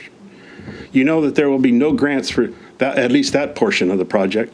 What size of bond are you approved or are you allowing to float for that project up front? How much is Rotary raising for their portion of phase 3 of that project? Since the utility department is included in monthly bills, where are the funds to pay for your Grand Illusion in Canal Park coming from in the remodeling of this building here thereafter? Remember, you've been told no new taxes, not even $1 million. Finally, if 1/2 of our staff in this building is working from home every day, why didn't we go 2 stories high out at the utility complex on that main building that is just a single story? It would have saved us millions of dollars to have done that instead of the 2-tiered thing that you're doing currently. Thank you. All right. Anybody else? Public comment? Seeing none, we will move on to new business. Ordinance number 2946, delegating authority for long-term debt issuance. Councilmember Cole, would you like to make a motion? Yes, I would. I move to approve ordinance number 2946, delegating authority for long-term debt issuance. Thank you. Do I have a second? I'll second it. Councilmember Botetto, thank you. All right, I call on Chief Financial Officer Cassandra Raymond. Thank you again. Apologies. I need my readers for this one. So the City of Sumner, in conjunction with the City of Bonnie Lake under an interlocal agreement, operates a wastewater treatment facility that produces a Class A biosolid. This allows for a relatively cost-effective disposal of biological waste materials that arise from the treatment process. The dryer used in the creation of the Class A biosolid is approaching the end of its service life and does require replacement. The total cost of the project is estimated at roughly $26.8 million. Under the interlocal agreement we have with the City of Bonnie Lake, City of Bonnie Lake will be giving a capital contribution of 54% of the capital cost, leaving Sumner responsible for an estimated capital cost of about $12.3 million. Ordinance 2946 provides for the issuance and sale of water sewer revenue bonds in the aggregate principal amount not to exceed $14 million to provide the funds to construct and equip the project known as the Biosolids Modernization Project, or the replacement of the dryer. It also delegates authority to city staff to approve the final terms of these bonds. The authorized representatives in this ordinance are our current Mayor Kathy Hayden, City Administrator Jason Wilson, Deputy City Administrator Jeff Steffens, and myself. Our ratings team will be comprised of the authorized representatives plus our Public Works Director Michael Cosa and City Attorney Andrew Marquez. Our underwriter is D.A. Davidson, Bond Counsel Foster Garvey, and our ratings analysts are to be determined.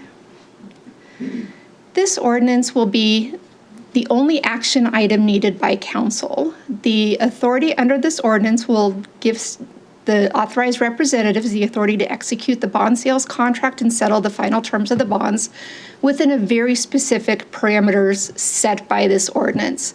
That is a maximum aggregate par of $14 million, a final maturity date no later than 20 years from the issuance date. That lines up with the estimated useful life of the capital asset being constructed. A maximum coupon rate of 6%, a maximum true interest cost of 6%. This delegation will expire on my apologies, this has today's date a year ahead. The expiration will expire 1 year after the ordinance is passed, and then the closing date will be to be determined. We're anticipating closing in early 2026. With that, I'm happy to answer any questions. Any questions? None down there? Any questions down there? No? No, where you're good. Okay. Any comments from the public? Randall?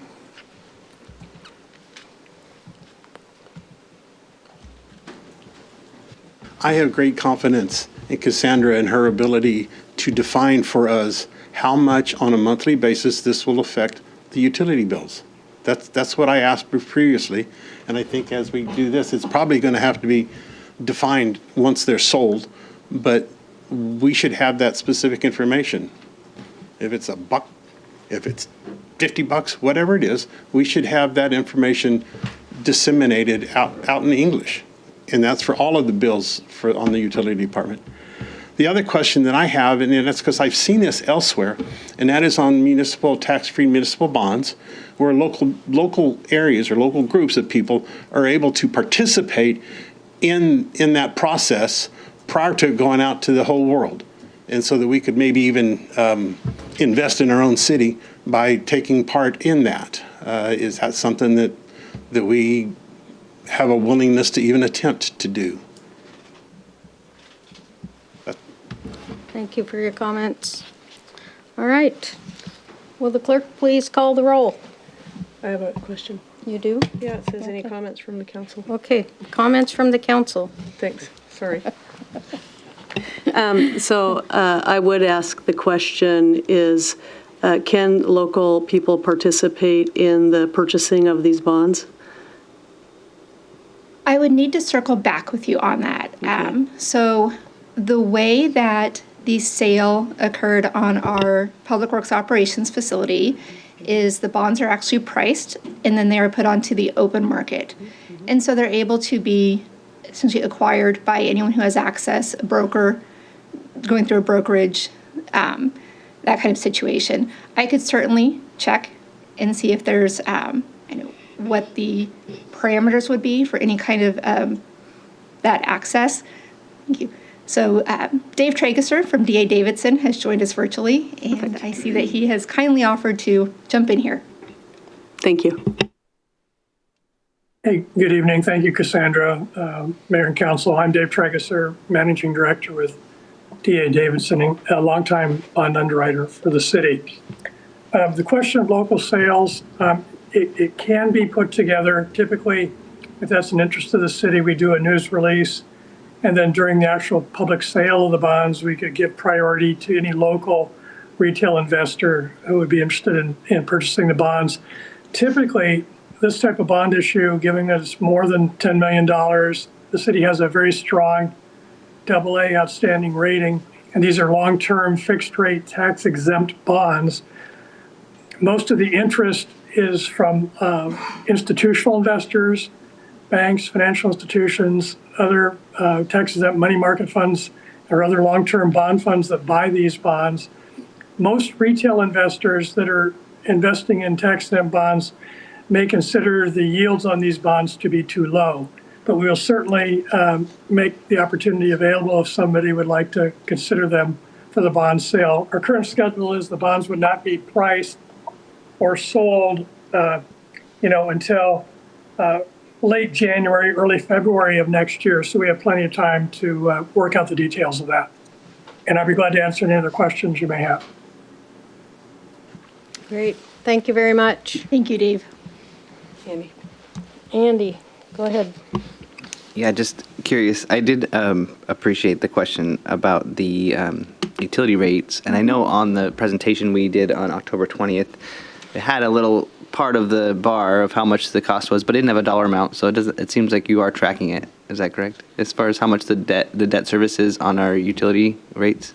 We are. So our utility rate model, so it's really through that utility rate model process, incorporates all of the current and anticipated debt service for capital projects into that rate model. It doesn't break it down to the granular level of saying, a resident with a 1-inch meter is going to have this impact. So it's not that granular of a level, but we could provide at least a ballpark. Yeah. Okay. Yeah, I think that would be appreciated. Okay. Thanks. And again, I will say that Mr. Adams was correct. That's not something I would be able to come back with until the bonds are actually priced and sold and that we have final costs. But it's certainly something that we could take a look at. Anybody else have questions on this? No? Or comments? All right, thank you. Will the clerk please call the roll? Bowman? Yes. Cole? Yes. Machado? Yes. Claragut? Yes. Ranky? Yes. Kenna? Yes. Elfers? Yes. Thank you. Passes unanimous. All right. Okay, ordinance number 2938, donation, naming rights, and sponsorship. Councilmember Botetto, would you like to make a motion? I make a motion to adopt ordinance number 2938, amending section 3.54.050 regarding the acceptance of donations to the city and adopting new sections related to naming rights, sponsorship, and the maintenance of existing donations. Thank you. Do I have a second? I'll second it. Seconded by Councilmember And who was the Ranky. I'm sorry, Mayor, I interrupted. Who was the second? Ranky. Ranky. Thank you. I can't hear her. Okay, I call on Deputy City Attorney Doug. Doug, hi. Hello. Doug Ruth. Hit it. Thank you, Mayor. Thank you for introducing me, and I'm welcome to be here. Talking about Ordinance 2938. This was heard by the council at study session, and then it was assigned to the Finance Committee, which considered the ordinance and as well as 3 amendments, proposed amendments, and now it's in front of council for full consideration. Since it's been in front or with the council for 5 weeks, I'm going to dispense with the with the PowerPoint. It's very distracting to have you up there, myself up there and delayed. I want to wave to myself. And I'm just going to give a verbal summary. So the ordinance can be divided into 3 sections. Donations. These are mandatory sections. There's already a section in code about regulating donations to the city. Secondly, naming rights. This is a new section, as well as sponsorships. The third area is a new section in code. Going back to that first section, donations, the mandatory language increases the thresholds for each approving authority, so increases it for the city administrator, finance committee, and then city council, depending upon the level of donation. The amendments clarified that the city may reject a donation for any reason. It clarifies that items donated or purchased through using a donation are the property of the cities at the point of purchase or at the point of donation. It states that gift conditions must be in writing, to be clear. And regarding past donations, it provides that the sole authority for determining maintenance, repair, relocation of the donated items or purchased items is with the city. The sponsorship provisions are pretty direct. The mayor is given authority to recognize individuals or companies that donate for a program. And for more formal circumstances, the mayor is given the authority to execute sponsorships agreements with a donor. The naming rights section are all new. That section provides for approval authority.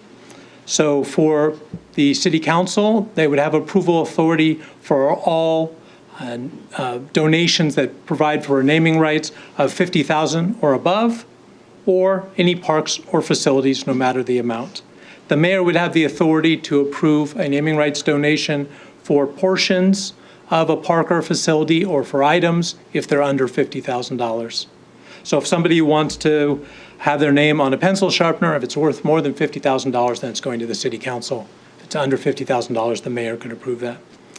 The naming rights provisions also provide for that the naming rights are awarded by an written agreement, and that the city council is the only body that could rescind a name of a park or facility or for an item. With that, I'll button up, and I'm happy to happy to answer any questions. All right, any questions? Andy? I do. Thank you very much for your presentation. Can you tell me what other cities have this kind of ordinances? I don't know if I could name particular cities. I did review various cities' code before drafting ours. I know you pointed out that at the study session that Tacoma, I believe, and sorry, I've forgotten the other city, but I found 5, 10, 15 that have donations and sponsorship provisions. Not as many have naming rights. I can go back to my notes and find the particular cities if you're interested. That's all right. No, I think I'm just curious, how is our code compare, like similarities or differences compared to the ones you reviewed? There are certainly differences. I mean, largely they're very similar. Of course, the amounts of approval authority and who is given approval authority differs. There are other differences. It's hard for me now to tell you the particular ones for each city, but generally they all are very close to what we have put before the council. And can you tell me what was the initiation of this ordinance? What started it? Like, what was did it initiate from council, from the community, from a business owner, from? I'll have to look to the city administrator for that. I think that it was, in terms of not who proposed it, but the topic area, I think was because of there had been various donated items that had gotten to the end of their life. And so in that experience, we looked at the donation provisions and decided that maybe they need to be updated. I don't know if the city administrator. Mayor, I'm sorry to interrupt. We seem to have lost the virtual feed, and I want to make sure members of the public that are trying to view from home have the chance to do that. So if we could recess just for a couple of minutes while we reboot the technology. Okay. Apologies for the interruption. Take a few minutes to work on the video.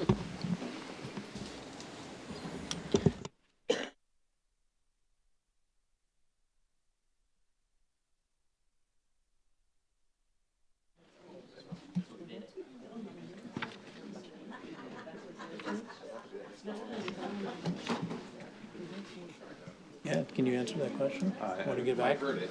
Oh.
Send you. Yeah. Really? You're not meeting with us this month. Council member check-in cancellation. No.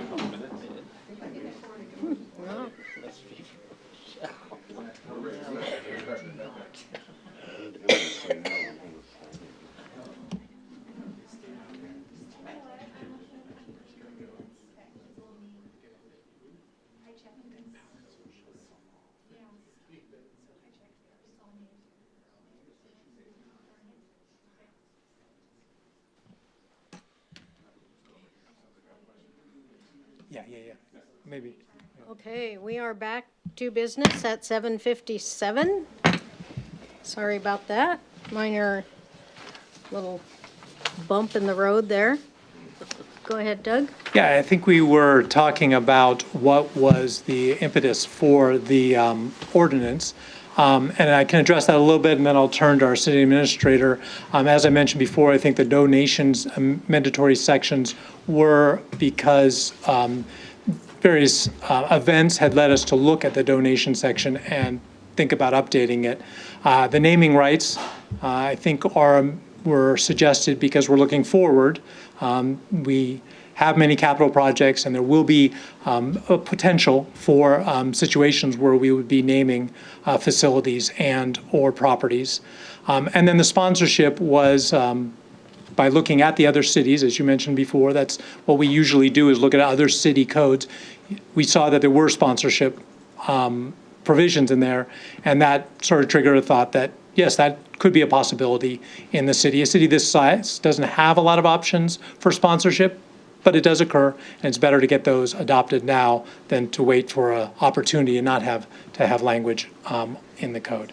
And I'll look to Jason Wilson to provide any more information. Good evening, Mayor and Council. Jason Wilson, your city administrator. I think Assistant Attorney Doug Ruth handled that question perfectly and took the words right out of my mouth, but I'm happy to answer any other questions for you. Any questions?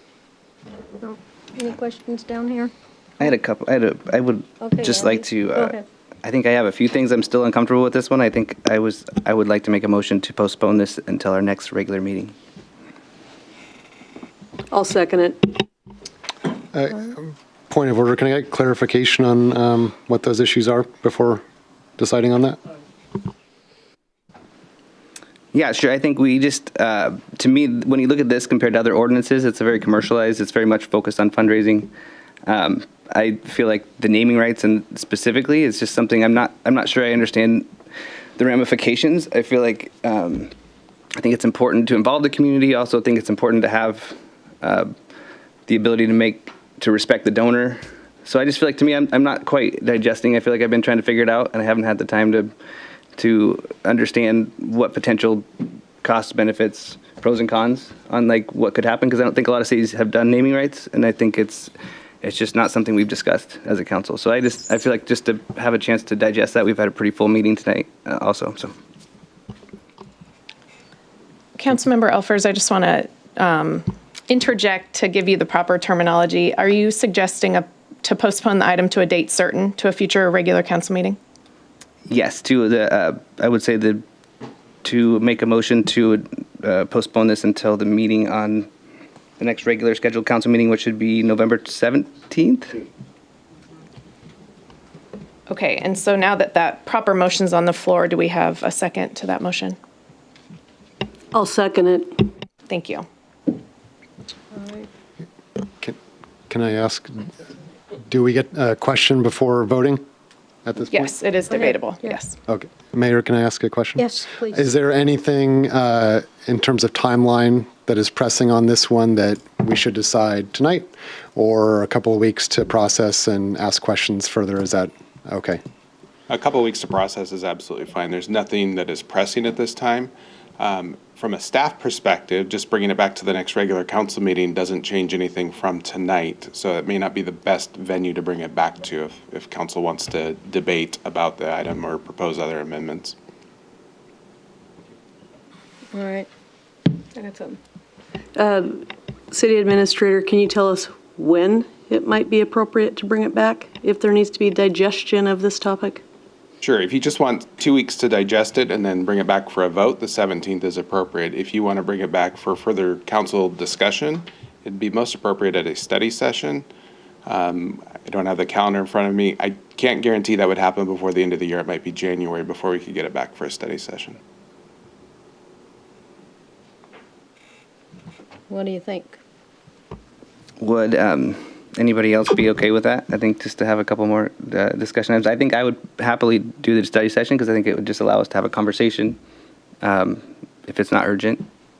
So I would entertain the idea of amending my motion if that was amenable to the council. Is everybody good with that? Let's see what date he comes up with. For that motion, I think you'll need a date certain. Yeah, and I haven't amended my motion. I just was entertaining that if it was a better idea and council supported that. Mayor. Go ahead, Barbara. So in Finance Committee, we had quite a long discussion about this issue, and I don't know if you reviewed those minutes. And, we also, I think one of your concerns was the amount of money that, like the $50,000, you thought that was too much for us to have authority over.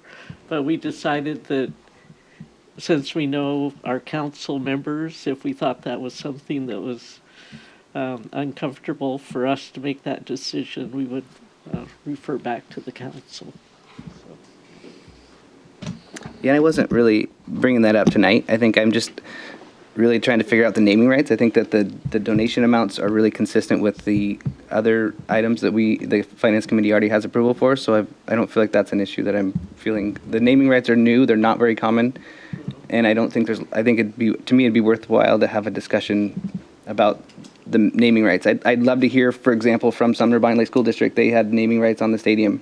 How did that go? What they learn? What would they have done differently? I feel like I just feel like I like the idea of it. I just don't understand it, and so I don't really know if I can support it without fully understanding what are the pros and cons and what other people have done in specific other organizations. So I would love to hear just a little bit more fleshing out of that specific item. I just don't think it's common, as Mr. Ruth has mentioned. Mayor, looking at our schedule coming up, we have one study session left. It's a study session, it's actually a special study session on November 17th that already has a full agenda. So this would be a 2026 item if you want to move it to a study session, and we can provide a date certain if that's council's desire.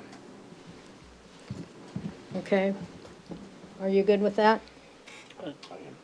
Don't you need a vote? Yeah, so Mayor, there is a motion and a second on the floor, and it does require a vote. And so, but before you vote, the current motion is. It looks like there's a study session on I'm sorry, the date would be January. Is there a study session on January 12th or 26th? The 12th or the 26th. There are two options. The 12th. The 12th would be okay. So can I amend my motion or with? Ms. Marquez, would you provide that guidance? Point of order. Yeah, help me out here. Withdraw, amend. You can amend your motion. I'd like to amend my motion to postpone this to a date certain, study session January 12th. And then that motion will need a second. I'm happy to second. Okay, it's been moved and seconded. Then there's discussion and then a vote, Mayor. So if there's any other further council comments, that would be Further discussion appropriate. on that? Yes. Okay. I would just like to say that I did sit in the Finance Committee meeting with Councilmember Cole and Councilmember Bedetto, and I've had a number of conversations on this topic, and I actually feel good about allowing one of our fellow council people to be up here and let him state how he really feels and believes and support him in that. And we've had a number of discussions. So as long as there is no pending real issue date-wise, I think it's good for us to be able to have this discussion and work through it. So thank you. There's no further discussion, Mayor. You can call for a vote. All right, I'll call for the vote. And just to clarify before we vote, this is to postpone it to the January 12th study session, just so everybody's clear. And thank you, Madam Clerk. Yes, to continue it to the 12th Of January. of January. All right, are we ready for the vote? Yes. All right. Clarigat, Yes. Elfers, Yes. Kenna, Yes. Cole, No. Frankie? Yes. Potato? Yes. Bowman? Yes. All right, 6-1. Yes. All right. That was rough. Thanks for messing up my day. That was a new process. Okay, so now where are we? He still loves you. I was going to vote against him until about 4 hours. Okay, let's move on to council comments. Councilmember Clergett. Report. I don't care. So I'd like to thank everybody for coming in and commenting on tonight's meeting, and that's all. Thank you. Councilmember Kenna. Yeah, we've got a couple things tonight, Mayor. Yeah, once again, thank you to everybody who came, especially the 30th Street issue and rezoning. I hope you feel that you are heard. It's been a several month-long process. I've been in communication with a number of folks on that particular issue. I know it impacts people very directly, and so we're taking it very seriously. I know there's a number of council members I've been talking with over the last several months about this issue. I've talked with staff about it, so it is, something we're paying very close attention, doing our due diligence. And I did want to correct something that I did hear very briefly. I'm not sure if I maybe misunderstood, but the Planning Commission in this particular case is doing their jobs by putting forward a recommendation. This is the process by which government works. The staff reviewed this material on its merits, provided a recommendation. It's gone to the Planning Commission. They've debated it. They've discussed, and now they're putting it forward to the council to make the ultimate decision. So there is nothing that has gone out of order. The Planning Commission does not have the ability to kill this on its own. So it's worked, and council will take that on its merits again, all the community input and engagement. And I do want to say that I understand it's a lot of effort on the public's part to come to these meetings, to email, to call, to review the materials, the 700 plus pages of materials over and over again. So again, we do appreciate that. Thank you also to the records specialists. Of course, we made that proclamation earlier. Almost feels like yesterday at this point. But one of the first things I did when I was appointed was get a tour from various departments, and I was very impressed by the records folks, particularly the police archives and records, and the amount of effort. Our chief explained it very well to me. That has gone from everything used to be paper, of course, and now there's so much digital information and digital records. Our staff puts so much time and effort to keeping up with that material, and there's just a lot there. So the dedication that those folks pay to keeping our archives and our records in appropriate order for any future cases is a real dedication. Also wanted to lastly say, and I know we all want to go home, just want to say a happy Veterans Day we have next week as well. Wanted to share a particular story. My kids are getting to the age where I can feel like I can have a real conversation with them a little bit. Sometimes stuff goes over their head, or they don't really want to engage on certain things. But when they do allow me to share particular stories, I share one about my grandfather who served in World War II. He was stationed over in England, and he was a communications specialist for his company. And there was another communications specialist, and my grandfather was the most humble, modest person, quiet, hardly ever told a story. But one particular year he did. And so there was another communications specialist in his company in England. And for whatever reason, and time is kind of, taking this memory away from me, but for whatever reason, that individual could not fulfill their duties. And my grandfather articulated that these communications manuals, if you can, think back 80 plus years ago, it was like the Bible. And to be able to effectively communicate with the resources they had at that time, you had to know a lot. And you also had to carry a huge pack to be able to, communicate across the fields and back. So my grandfather learned this other individual's assignments and duties and codes of communication as well. and carried those materials as well in the field. And so that struck me again because my grandfather was modest and hardly ever told anybody what really happened over there. But I just think it's an important time to remember the people that serve this country, that continue to serve this country, and how important it is. So, find a way to thank a veteran, share a story, whatever that is next week. Thank you. Thank you. Deputy Mayor Bowman. Okay. I too would like to thank people that have served, and I like to always acknowledge veterans and Veterans Day. With that being said, I would encourage more people to attend these council meetings more frequently. Don't wait for it to just be a hot topic. Come in here and know what's going on with your community. For me personally, I think our staff do a great job. They do a great job with these zinger questions that we toss out there at them at the last minute, because all of a sudden we think of something, or going back and forth like we did tonight. It was great to actually experience a new process up here and just go down the line saying yes, yes, yes. And kudos to Councilmember Cole, because she, stood for what she believes in. And that's what we need. That's what we need to see up here. So seeing all the people come in and talk to people, that they tell us how they feel, reminds me and always makes me remember we are here to represent the public that have put us in these seats, no matter what this seat is. So I really value and appreciate the folks coming in, whether it's the people that live out there on the 30th Street, or it's the developers that come in and talk about what they have, or the gentleman here that's talking about how he's going to be impacted with the decisions we make. So I would just thank everybody very much for doing that, and it's been a great night. Thank you. All right. Councilmember Ranky. Good job, Pat. I'll be brief. I just want to shout out to the Downtown Association for the Street of Treats on the Halloween. Took my grandkids down, and it was great fun. A little soggy, but a little wet candy. They didn't care. It's dried out. And I do want to thank people that came tonight, especially my neighbor, Ray. I didn't know you were coming, Ray. You shocked me there, but he's my neighbor.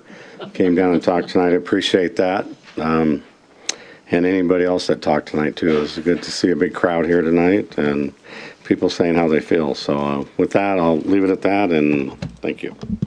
Councilmember Cole. Yes, there's a lot of things going on tonight, so I wanted to thank the city staff. What I see every week that we come in here is that they put a lot of thought and effort into the packets that they put together for us. They aren't telling us lies. We see everything in black and white, so we're able to really know that we're getting the truth. And I just want to thank them for doing that every week, no matter what it is, no matter how they're beat up on these Monday nights. They still come in and they do it, and they do it with a smile. So I just want to say thank you to all of you that come in and do that every week. I appreciate it. Councilmember Botetto.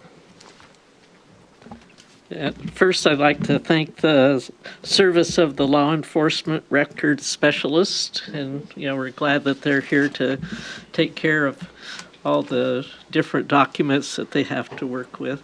And then last week, I took a tour of the port, and I'm excited about the new Marine Skills Center that is going to be opening in a couple of years that will offer training. And we were on a boat that had some students that were just in a 3-week training class. And so it was, just real good to see that there are a lot of opportunities at the port. So, thank you. And then be sure to vote tomorrow. Councilmember Elfers.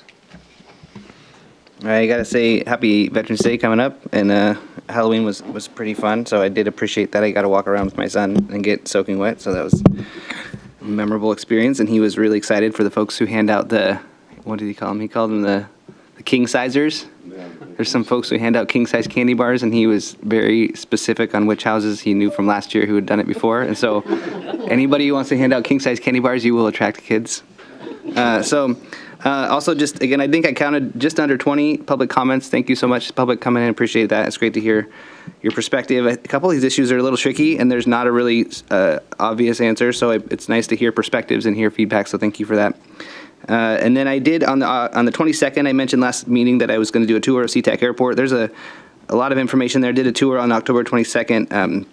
There's 30, I think it's 31. I didn't bring my notes, so I'm going from memory a little bit, but 31 open projects they're working on, construction projects right now. Their goal is to finish every one of those projects by this summer of 2026 before the World Cup comes here. And so there's a lot going on right now. So it's a very chaotic area. Some of the highlights projects they have they're doing on one at Concourse C. They're adding additional four stories, and so it's a LEED gold or silver. I think it's a really high level. Anyway, it's really interesting. So the way that it's set up, it's just adding a lot. They're going to add 2 floors of 2 floors are going to be just restaurants and entertainment, and then 2 floors are going to be I think Alaska Airlines is putting in some fancy lounge areas. So they had a couple fun stats. We drove around the property inside. I think annual budget's about $1 billion annually. They have a capital budget right now about $5 billion. They have about 51 billion annual travelers. And then the airport itself, they overlaid it with a couple other airports around the country, and it's 2,400 acres in my memory. And I think if you overlay that with like what's the big one in Dallas Fort Worth or something like that, it's like 17,000 acres. And so we have a very small airport with a significant amount of people there. So that if you ever feel like it's slow, the issue, they cannot add capacity. They don't have any other land to add. So the solution for them right now, that's why they're building up on Concourse C, because there's really no land to expand. And so the solution, they said, hey, we really want another airport, which is not popular to most anybody. Painfield is probably the best option, they said, to just increase capacity. It said Painfield brings in, I think they do about 1,400 flights, I want to say a day. And then I think Painfield takes maybe 50 or less. It's a really small number. And again, I'm kind of going from memory, but so really not taking a ton of capacity away, but so they really want to see that expand. In the area, I think the way they make money is they make about $18 per passenger. They make $18 revenue every time you get on a plane. I think it's $14 in your ticket and $4 in some other way. I didn't remember exactly how they did it, but anyways, so I think they had some really fun stats. They have I think the biggest retaining wall in the North America. They had the longest bridge. They built a new international building, and I think the bridge, the walkway, it's like 80 feet up and it's like 700 feet long or something like that. It's the longest. And so they had a couple fun stats and we ran around. So it was a great tour. It'll be nice to see the World Cup. I think that the Concourse C edition if you see that, it's supposed to be done 2 weeks before the World Cup. So they were cautiously optimistic they'll get done on time. I've seen government projects. I'm hoping we'll see on that. So anyways, great tour. And anyways, have a good night. City Administrator. Thank you, Mayor. Coming up for your council agendas, next Monday, which is the 10th of November, you do not have a meeting. We're canceling that. Veterans Day is the 11th, and City Hall offices will be closed just on November 11th. November 17th, at your regular council meeting, you have quite a full agenda. You'll have 3 different contracts related to the biosolids modernization project, including the construction contract award, construction management contract, as well as a design consultant contract amendment. You already said it. You'll have a contract with Avidex for the operations facility, a goods and services contract for a VFD replacement, a consultant contract award for the Stewart Road ITS project, a construction management consultant amendment for the White River Restoration Project, a design consultant agreement with Tacoma Avenue Overlay Project, a resolution adopting the 2026 ad valorem property taxes, an ordinance adopting the 26 and 27 utility rates, and you'll be considering your legislative agenda for 2026. After that regular council meeting, there's more. You have a special study session where we'll discuss the 25-26 mid-biennial budget amendments, as well as review the 25 comprehensive plan amendments that you had public hearings on tonight. On the non-agenda front, over the past month, our community partners have been impacted by the federal government shutdown. The Sumner Community Food Bank has seen a significant increase in requests for assistance, and they anticipate increased demands for the foreseeable future due to SNAP and WIC not being fully funded. According to the 23 census, 11.6% of our residents receive SNAP benefits. I'm going to say that again, 11.6% of our residents as of 23 receive SNAP benefits. In response to this, the mayor has provided an additional $10,000 of funding to the Sumner Community Food Bank to help them respond to this government shutdown. as well as an additional $1,000 to the Sumner Family Center to address the short-term needs of the shutdown. In addition to all that, the city is going to be hosting a baby formula food drive. We're starting that tomorrow, and baby formula can be donated here at City Hall, and those donations will be turned over to the Sumner Community Food Bank as well as the Family Center for distribution. Happy to answer any questions. Any questions for him? No? No? Good to go. All right. Leaves are falling off the trees and the rain is back. Our street sweepers trying to get around the city as fast as we can to clear the leaves from the drains. And you can help with two ways. Don't blow the leaves from your yard into the road. I've seen a lot of people do that.